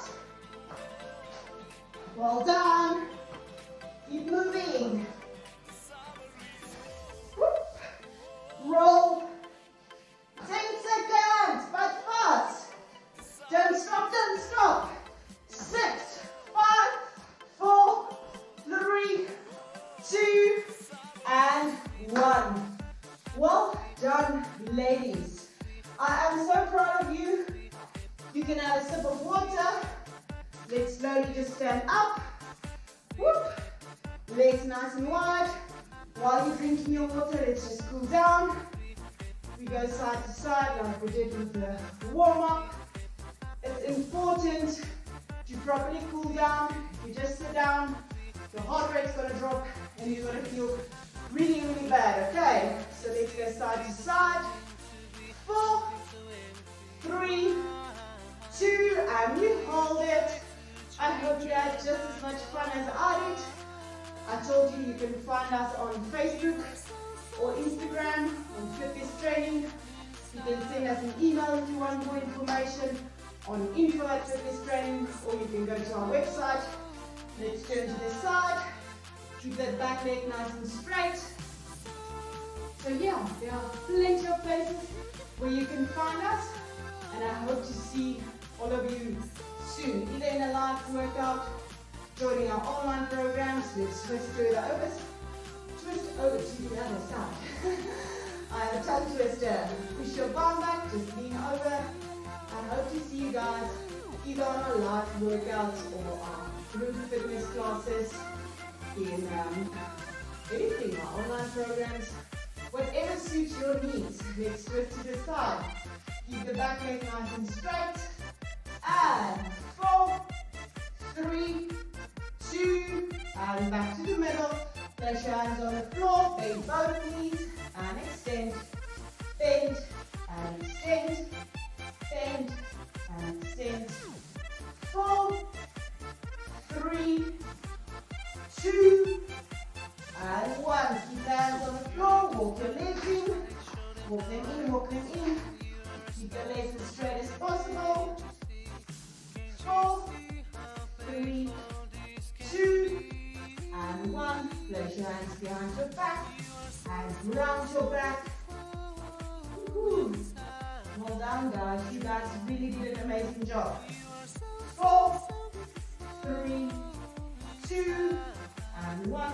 Place your hands on top of your knees and arch your back. Bring your chest up and round your back. Make sure there's a nice arch. 4, 3, 2, and 1. Lock your fingers in and round your back again. And 4, 3, 2, and release. Lock your fingers in at the back and lift up those arms. Open up your chest. It's not about how high you can lift those arms. It's all about how open you can get that chest. Okay. 4, 3, 2, and release. Take a deep breath in and out. And in and out. And give yourselves a hand.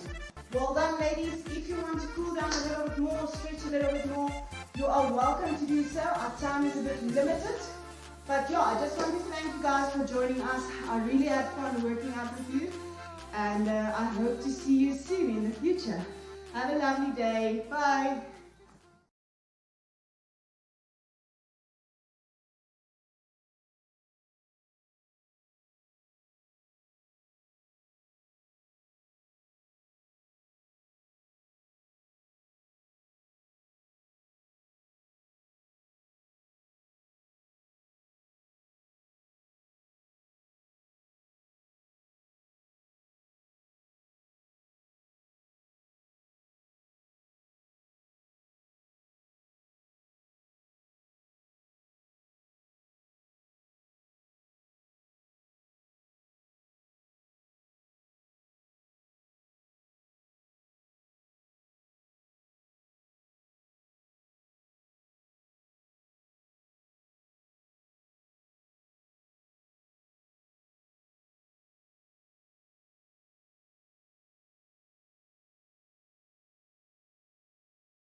Welcome, Dr. Gerard. Thank you for joining us today. We have a few questions for you regarding electromechanical engineering. But first, we have a few icebreaker questions. First, can you just explain to us what is your role in the Faculty of Engineering? Good afternoon, Sanai. It's good to see you. My role is a senior lecturer at the School of Electrical and Electronic and Computer Engineering.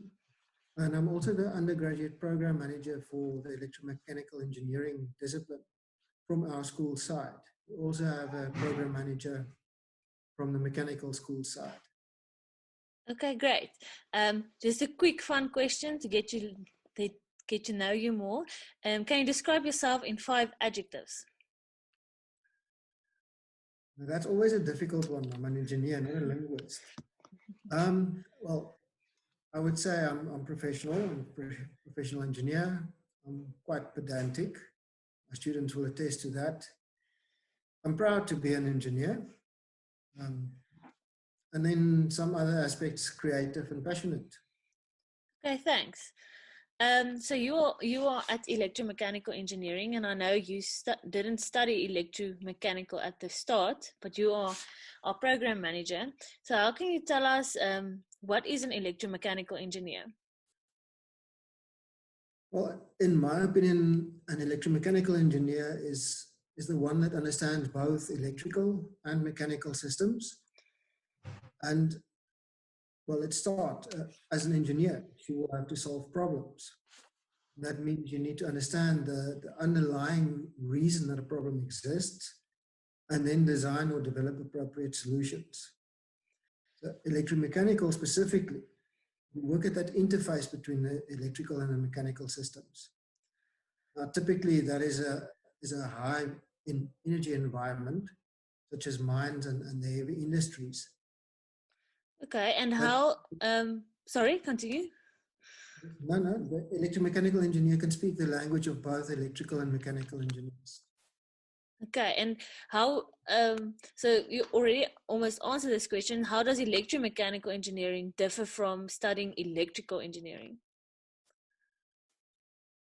Well, from electrical engineering, I think electrical and electronic engineers are very involved in the generation of electricity, as well as transporting it to the end users. They also work with the conversion of electrical energy and the power electronics, motors, process controls. Now, I also want to bring in the mechanical engineer side because it's that interface. So mechanical engineers are involved in the heavy industrial plants, manufacturing plants, transport, energy generation, heating and cooling systems. And the electromechanical engineer come and make these things work together very well. That's very critical that they understand both sides. They're also very important in ensuring a safe working environment. I just want to show you a picture quickly, if I can find it now. Okay, sorry about this. The screen. So there's a picture where we've brought in some of the aspects for both the mechanical and the electrical engineering side. So you can see at the top, all the engineers start with about 30% basic sciences. And then at the bottom, you will see the mechanical and electrical engineering. There's about a 25 and a 25% mechanical engineering, classical design, and heavy current electrical engineering that brings these two together. Okay. Now here we can see the combination of the two as well. And what would you say makes the degree at the Northwest University unique? Well, firstly, the Northwest University have developed this to supply the mining industry. So this degree is very specifically designed for what the mining industry requires. The electromechanical engineer from the Northwest University has all the prescribed background and subjects, immediately register as a GCC candidate. Now, GCC is your government certificate of competency, which is a requirement for mines and many of the large industries. Now, what also makes it unique is that the degree has just, or the coursework has just had a major overhaul, and we now have more dedicated modules. It's really looking at the requirements of an electromechanical engineer to understand, for instance, thermofluids.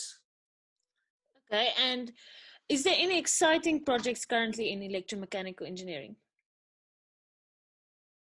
Well, for me, very exciting is that we're busy putting together an electromechanical engineering laboratory that has got a lot of new toys and equipment to play with. Very dedicated motors, drives, programmable logic controllers, and things like that. But overall, I think the Northwest University solar car, Naledi, is an excellent example of an electromechanical project. You bring the electrical energy from the solar power and a very good mechanical design, both aerodynamic and energy efficient, and you have to integrate these two systems very well to have a good, efficient solar car. I think that's a very good example. Yeah. In electromechanical engineering, what career opportunities are there? I think, as I've said earlier on, the main career is mining and other heavy industries. But I think anywhere where you've got electrical and mechanical systems operating together, those people will do very well, will benefit from electromechanical engineers. Lastly, the big market that I see for electromechanical engineers is in the renewable energy field. A wind turbine generator is another beautiful example of electromechanical systems. And how will you define a successful student? Well, firstly, I think a successful engineering student must have a knowledge, or passion for knowledge and understanding how things work, because you want to design those things to work better. A successful student will work every day, make sure you understand the fundamental concepts, and then from there, you build on it and you integrate this in your last 2 years of your study. So I think successful means in the first 2 years, work very hard, make sure you understand the fundamentals. What is your favorite aspect of being a lecturer? I enjoy engaging with the leaders of our future and of tomorrow, and laying the foundation of engineering knowledge and passion in them. And also, I enjoy sharing with people my experience of how the industry works. What should prospective students invest their time in while they are still in high school? I don't think they should really have to worry too much. Being an engineer means you need to be a rounded person as well. So enjoy what you're doing at the moment, remain involved in your community, engage in your hobbies. You will get all the necessary tools and knowledge when you are a student at the Northwest University. Thank you, Dr. Gerard. I think we all know much more about electromechanical engineering now. I just have 2 end-of questions just to get to know you a little bit more again. First one is, what's your favorite location in South Africa? I think that would be the West Coast, sitting on the rocks and looking at the waves. Great answer. Wish we could go there now, but not now. If you were a Microsoft Office program, which one would you be? Do you really like Microsoft Office that much? No, I don't, but it's standard. I think, yes, Microsoft Office is a standard set of tools, and they are very handy. Probably PowerPoint. I think you can be very creative and convey a message, or in my case, transfer knowledge. Okay, great. Thanks for helping us understand electromechanical engineering, and thanks for your time. We hope we get a lot of new electromechanical first years for next year.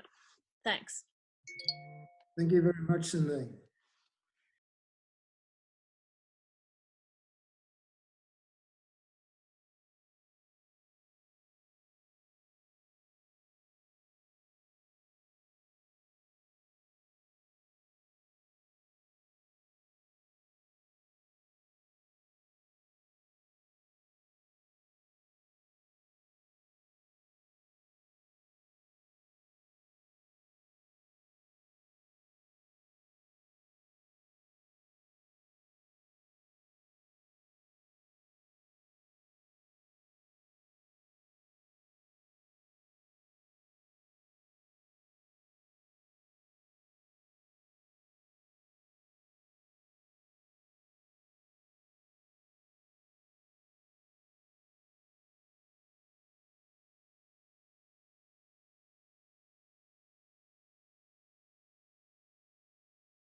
Okay, so hi, Prof. Alia. Will you please just introduce yourself?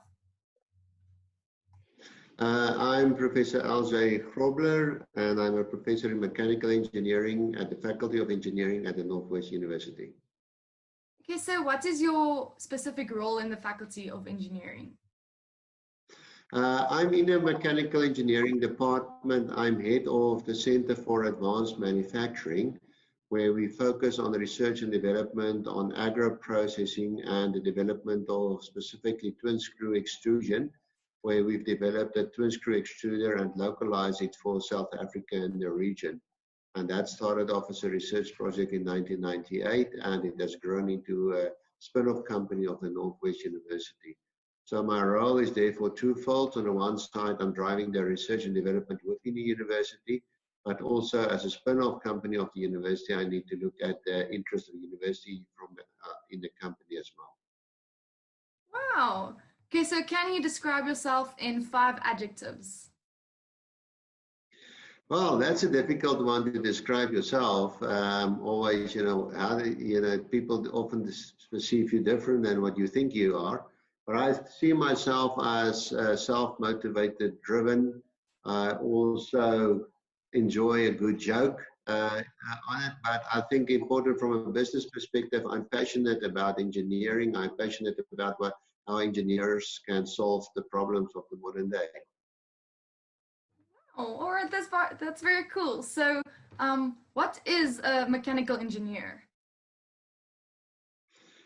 Yeah, that's an interesting one. You know, when I decided also to study mechanical engineering many years ago, I had no idea really what fields and what everything comes into mechanical engineering. I came from a background of the farm where, okay, mechanical, yes, it's machines, it's equipment, and I thought, yeah, that is where we're going, is a modified mechanic.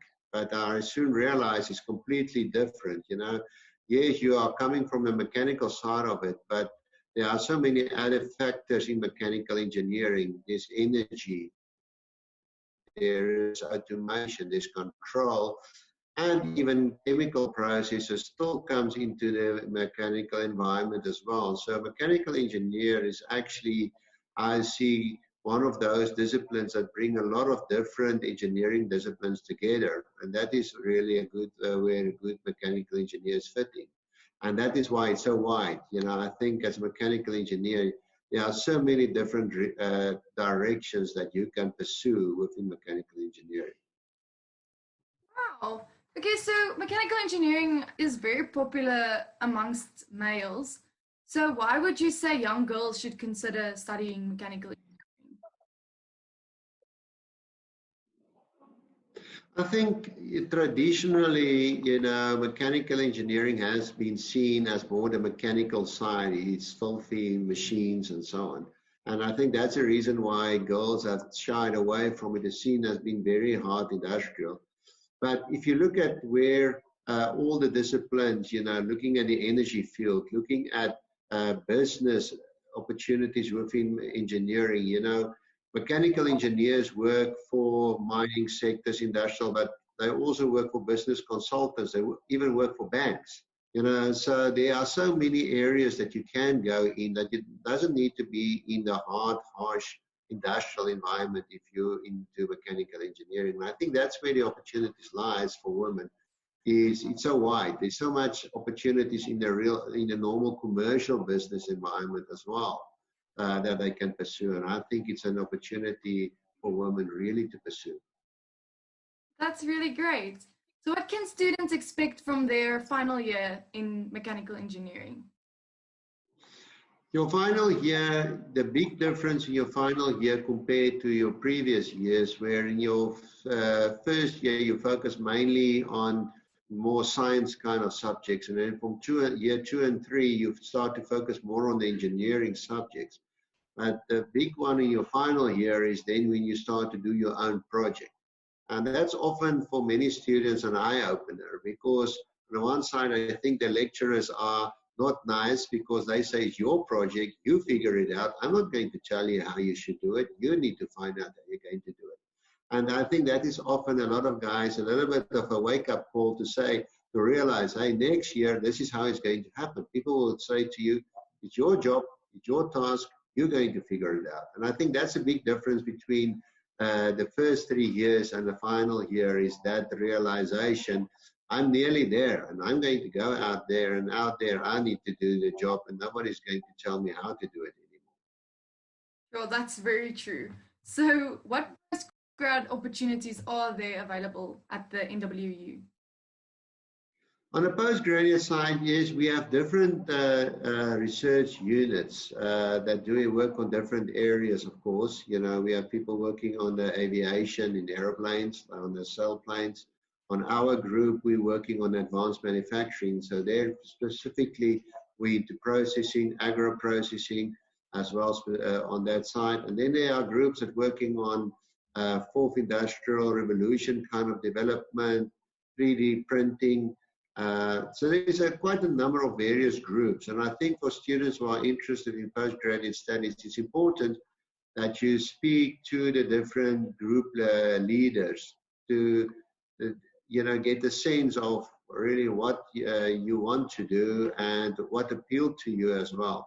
Because in the end, when you start to go postgraduate studies, you are, or slowly but surely, going into a certain direction. And those decisions have a great importance in the later, where you will end up eventually. So it's important that you get into a region that is really excites you, you know, and that is really the nice thing. Once area excites you, it's always, you want to go to work, you want to go every day and figure something new out on that side. Where if you've chosen something that's not appealing, it's just because somebody convinced you to study with him and then it's not really what you like, that is not, then work is not the way it should be. That's very, very true. So how would you define a successful student? A successful student, I will say, is a balanced student.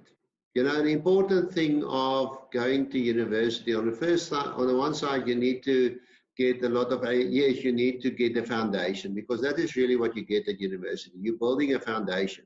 And actually, when you leave the university, all that you've done is you dug a deep hole and fill it up with concrete.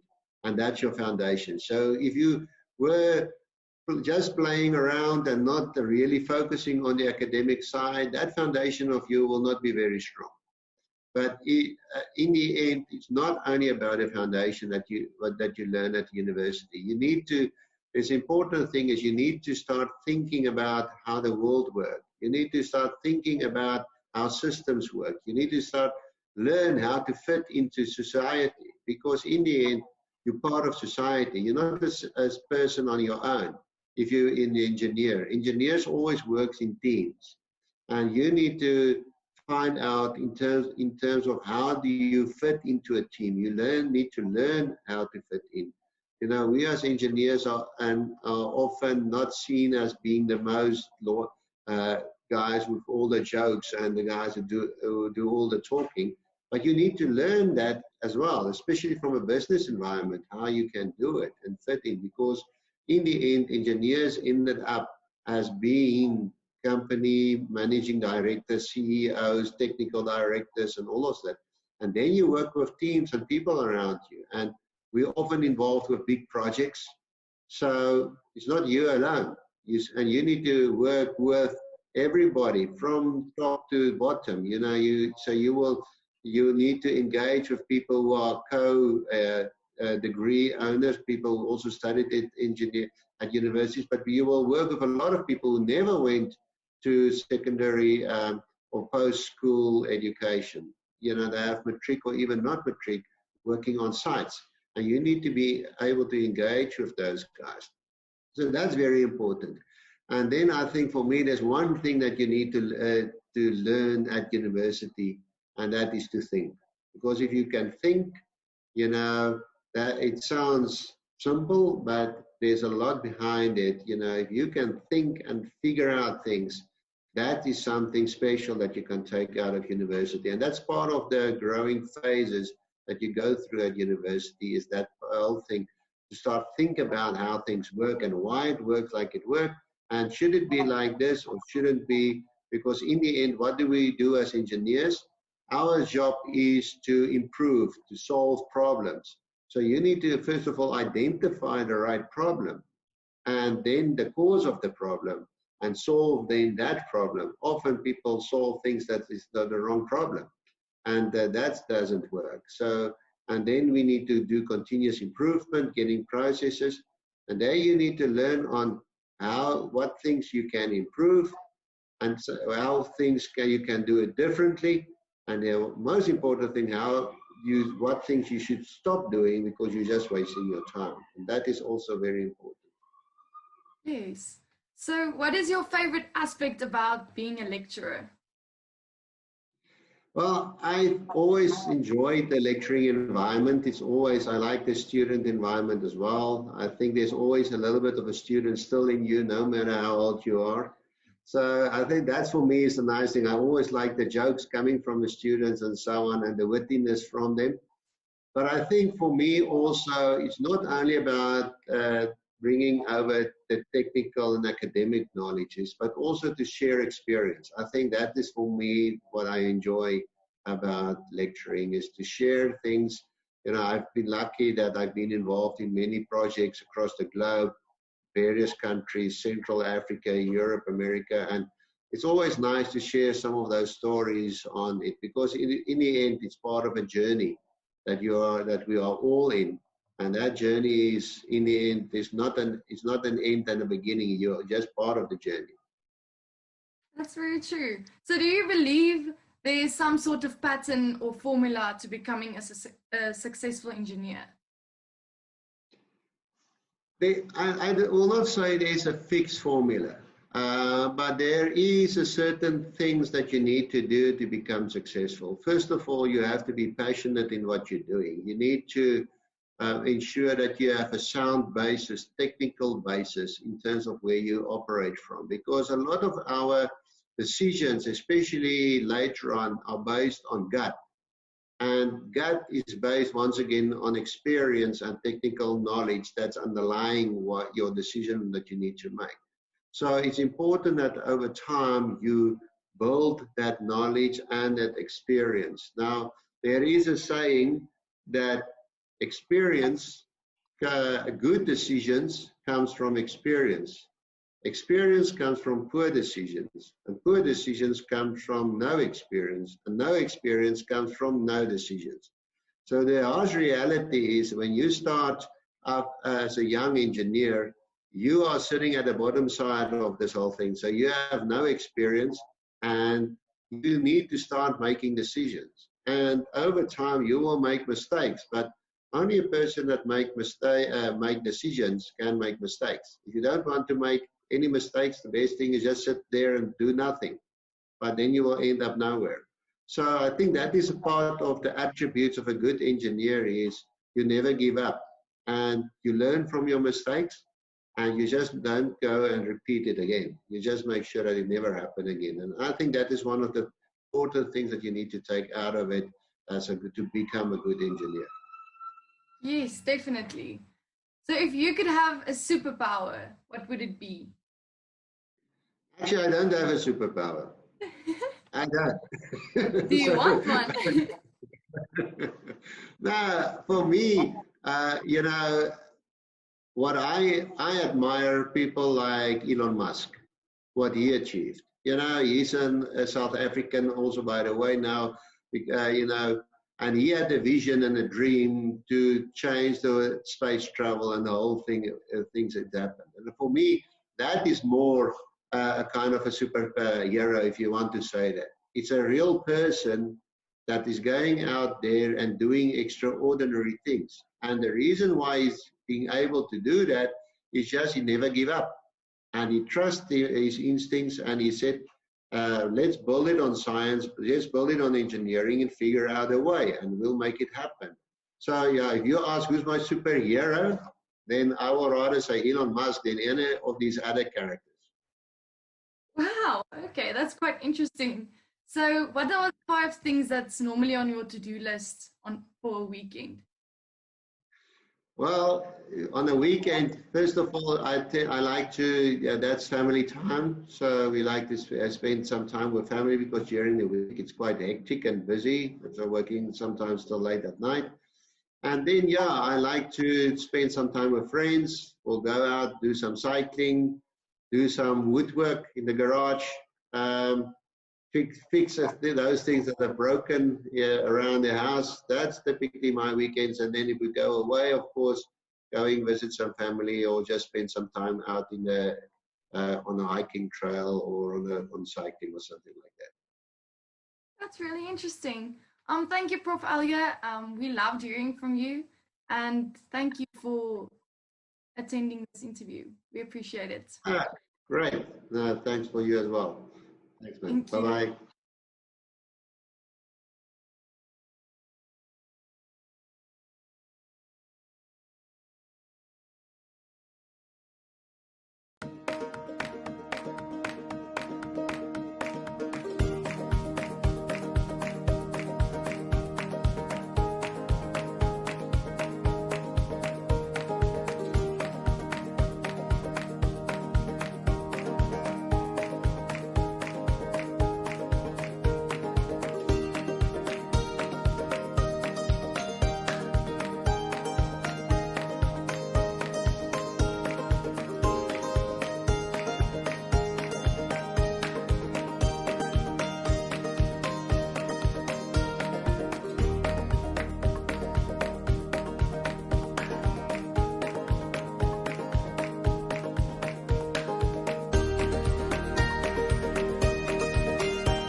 3, 2, 1.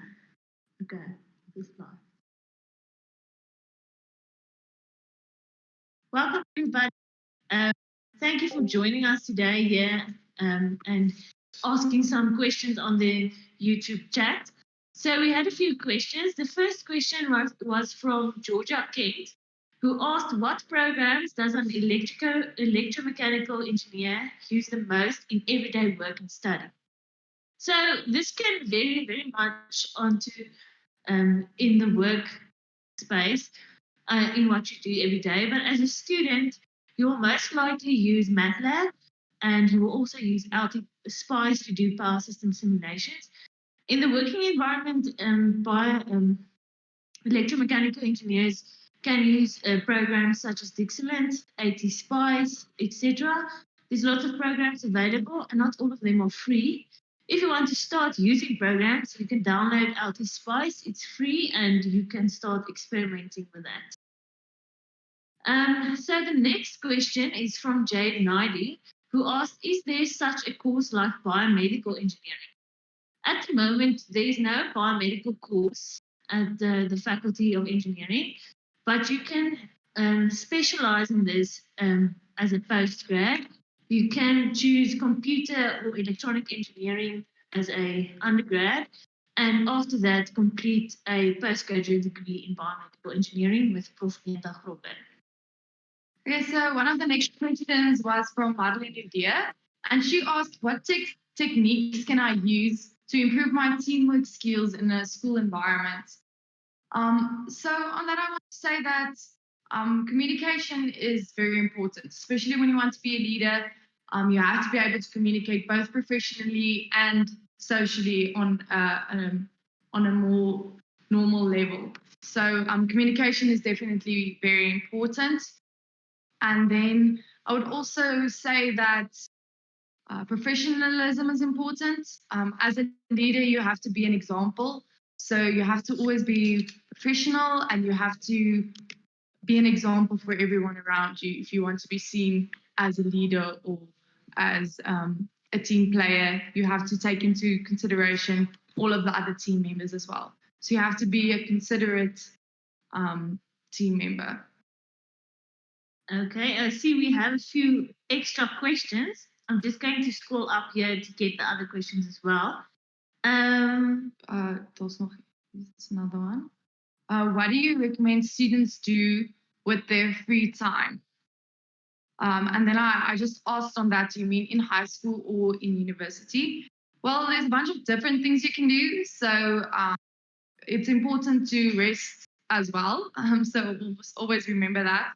But another thing that you can do if you are a student and you don't know exactly what you want to do with your time, and you want to use it constructively, you can always go online and look at a bit of programming skills. It's something that's often used in engineering and in a bunch of different disciplines, and it's easy if you teach yourself. So there's a lot of videos on YouTube about programming. So I would suggest that you go look at a few of those. The next question that we have here is, after you are the engineering program, it's internationally recognized through the Washington Accord. So all of our degrees at the Northwest University is accredited by EXA, and this in turn means that our degrees are accredited by the Washington Accord. So it is internationally recognized, and you can use this degree to study further at other universities postgraduate. The next question we have from Jade Naidu is, after you study engineering, does the NWU offer bursary? I think, Jade, you mean that do we have postgraduate engineering bursaries after you've studied? Yes, there is a Northwest University postgraduate bursary, but it's based on your academic performance.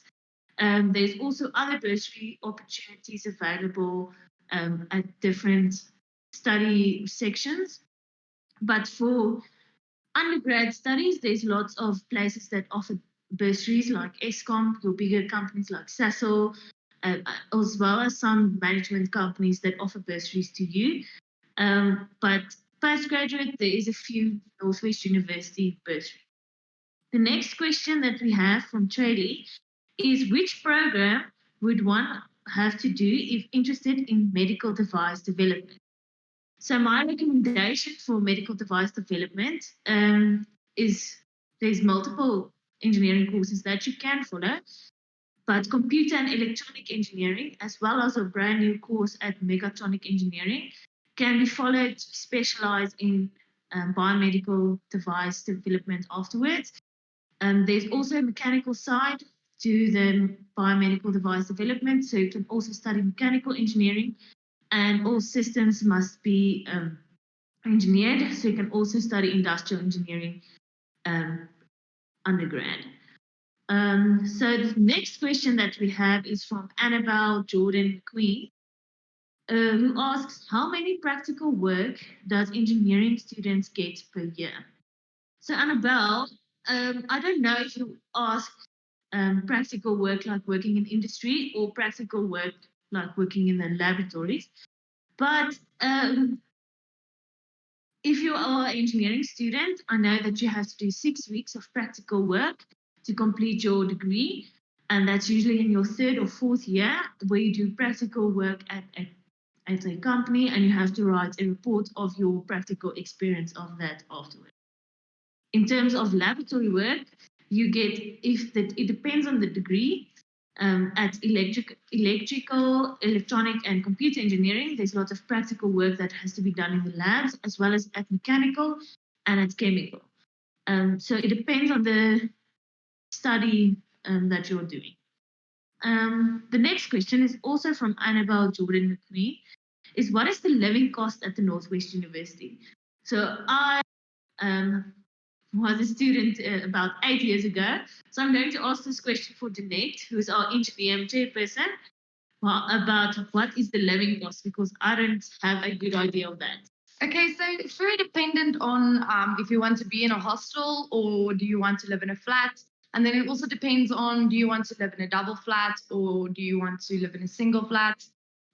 So one thing that I would just like to say is, if you want to live in a flat, I would suggest that you live with someone that studies a similar degree or is also very academically motivated, because that's going to be very important for you to complete your engineering degree, for you to not have too many distractions. So I just want to mention that. And then I also want to say that the living cost is not that bad. I think the hostels are at approximately, 2,000 Rand per month. That's an approximate number. And then for a flat, the single flats in Port vary between, 3,000 Rand, and it can go up to 6 or 7, depending on how fancy you want to live. And then for a double flat, I think it goes for approximately between 6,000 and can go up to 10 or 12,000. And then there's also the option of sharing a home. So you can also do that. But then will probably live 3 people or even 4. So yes, the living costs in Port, I would say, is one of the cheapest in the country, definitely. So it's a very important question, but the living cost here is much lower than, for example, Stellenbosch or Victoria. Yes. So the next question we have from Telefu is, what are the requirements for mechanical engineering? So for all the engineering degrees, the application requirements are the same. So if you want to study mechanical, electrical, chemical, industrial, the requirements are the same. And you have to have a APS score of 34, I think, and that's a number. And there's also an engineering test that you have to complete. And you have to have physical sciences and mathematics with a mark of 70%. And as well as you have to have above 60% for your home language. That's the requirements. But if you don't or at that requirements yet, there's a few programs that the university offers. For example, the Excel program to improve your matric results, and the engineering test to help you benchmark where you are with your engineering skills. Yes, we will send a message on all the groups containing a document with a few of these questions, specifically what other courses can you follow if you don't meet the minimum requirements yet, and also stating exactly what the requirements is so that you have them for future reference. Okay, our next question is from the same learner, is also, what are the most important skills a mechanical engineer should possess?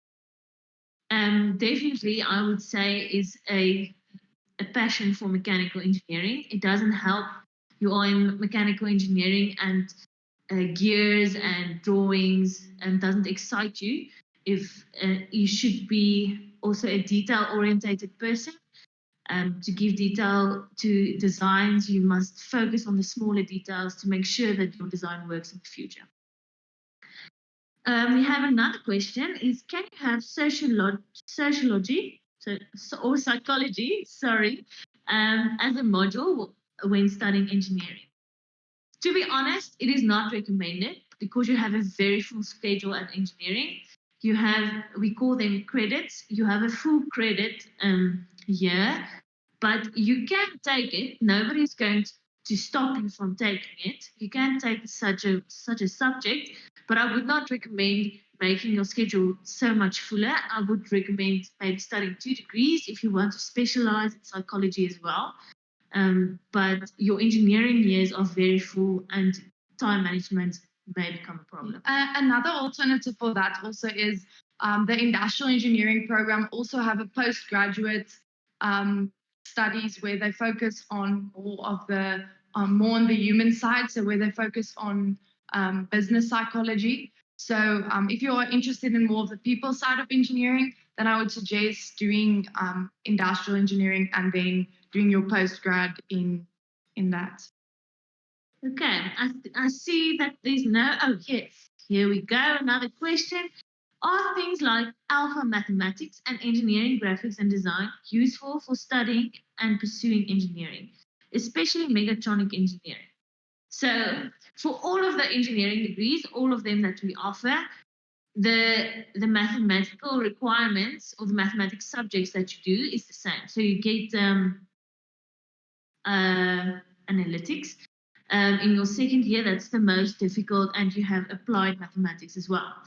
I would say that if you go further, the mathematics in electrical engineering may become a bit more difficult, as you have some transforms and new mathematical principles that you have to apply to power systems.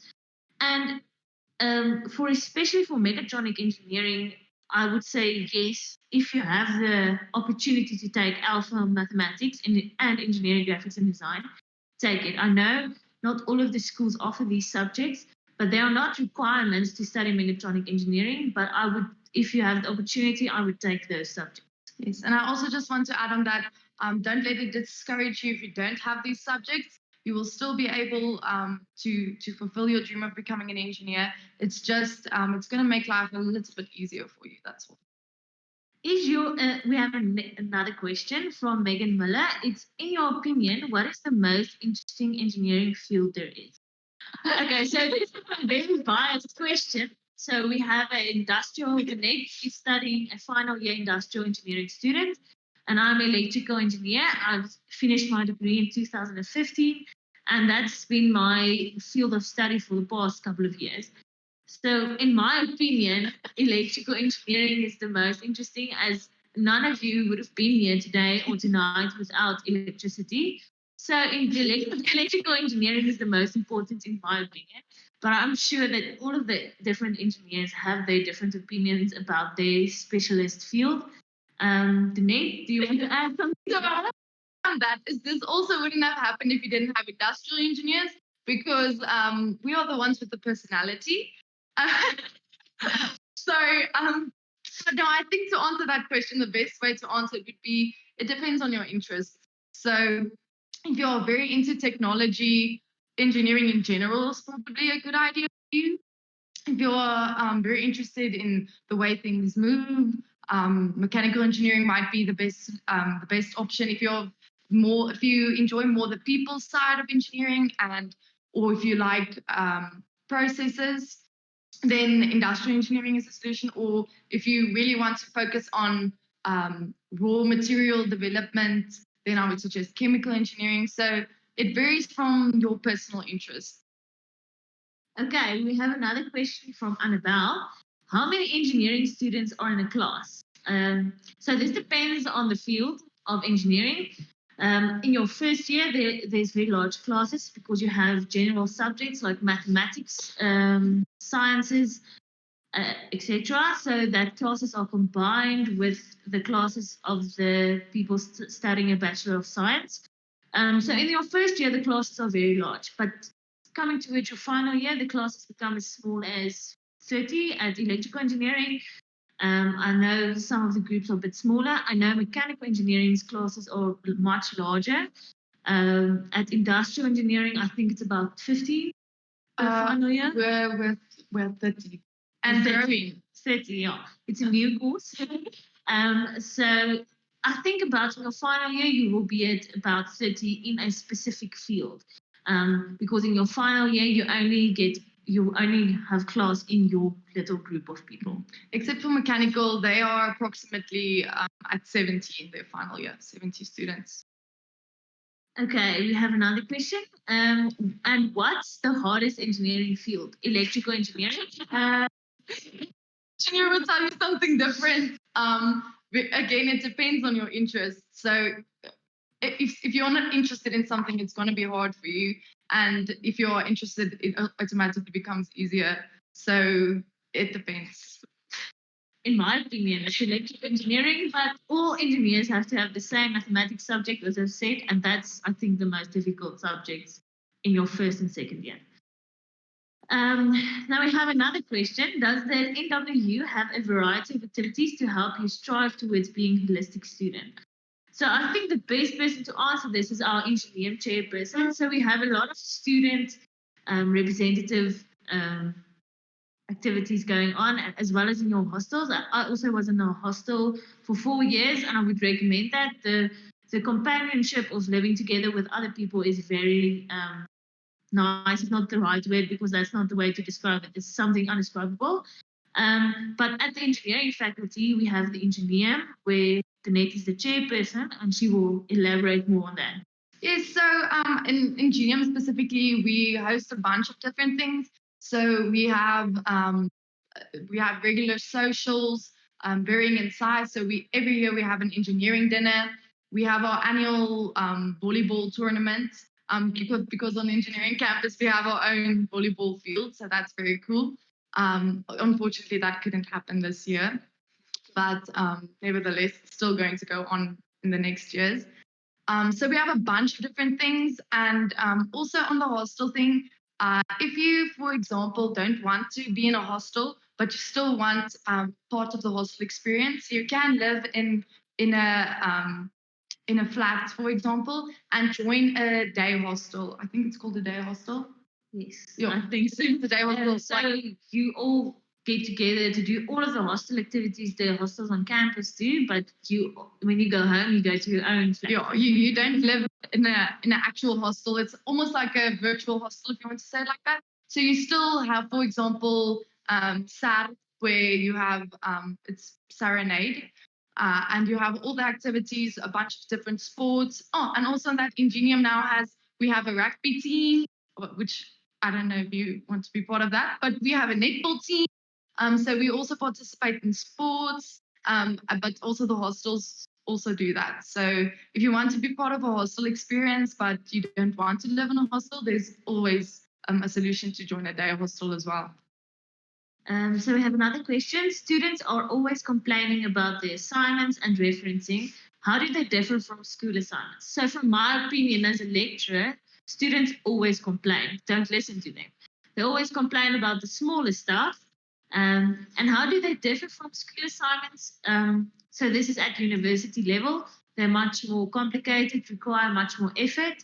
And it is university work, so you have to reference work that another person did. So unfortunately, you are working at university level standards, and we can't lower our standards to make it easier for you. All of us went through that, and we expect you to also go through that. The next question is, what would you recommend someone who is finding engineering and graphic design very interesting to study? So if engineering and graphic design is your favorite subject or something like that, I would recommend you to study mechanical engineering. As an electrical engineer, I've never drawn something on a computer. I only draw circuits. So I would recommend you to study mechanical engineering, as they are very involved in engineering, graphics, and design. So I didn't see another question. Yeah, we have Morgan that asks that a non-engineering question, but I don't see the question yet. Yes. Just give it a moment. Okay. Is the volleyball open for other faculties? And is the volleyball field sand? Yes. Yes and yes.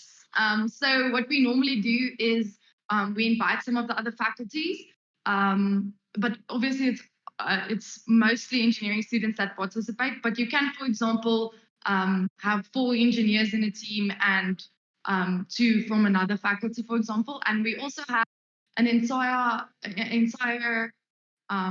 house committee of one of the hostels that also joined and had their own volleyball team. So it's open for everyone. It's also a nice experience for engineers to mingle with non-engineers. Since engineers have a lot of class, we try to hold acties and events where students can mingle with people from different faculties. Okay, let me see. I don't see another question, Danae. Do you see one? Nope. Okay, thank you, everybody. Thank you for all of your questions. Remember that we still have a Q&A session tomorrow, and we have a Q&A session the day after that.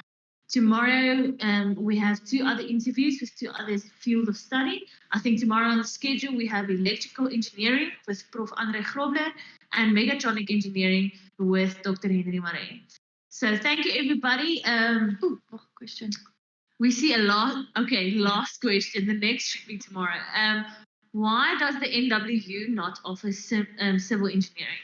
So we don't offer civil engineering as it wasn't part of our starting courses, and we don't have a school for civil engineering at the Northwest University. So we don't have the facilities and the resources to offer civil engineering. We only offer the courses that we've described to you, as well as that's on our website. For civil engineering, you can study that at the University of Pretoria, as well as at Stellenbosch, and there's lots of other universities that offer civil engineering. Unfortunately, we don't offer civil engineering, but we've put all of our focus into the other engineering fields we do offer. Okay, that was our final question. We will see you tomorrow for our next Q&A session. Remember, tomorrow we start with our Get Moving class. I hope all of you attend, and thank you for everybody joining us today. Goodbye, everybody. Bye.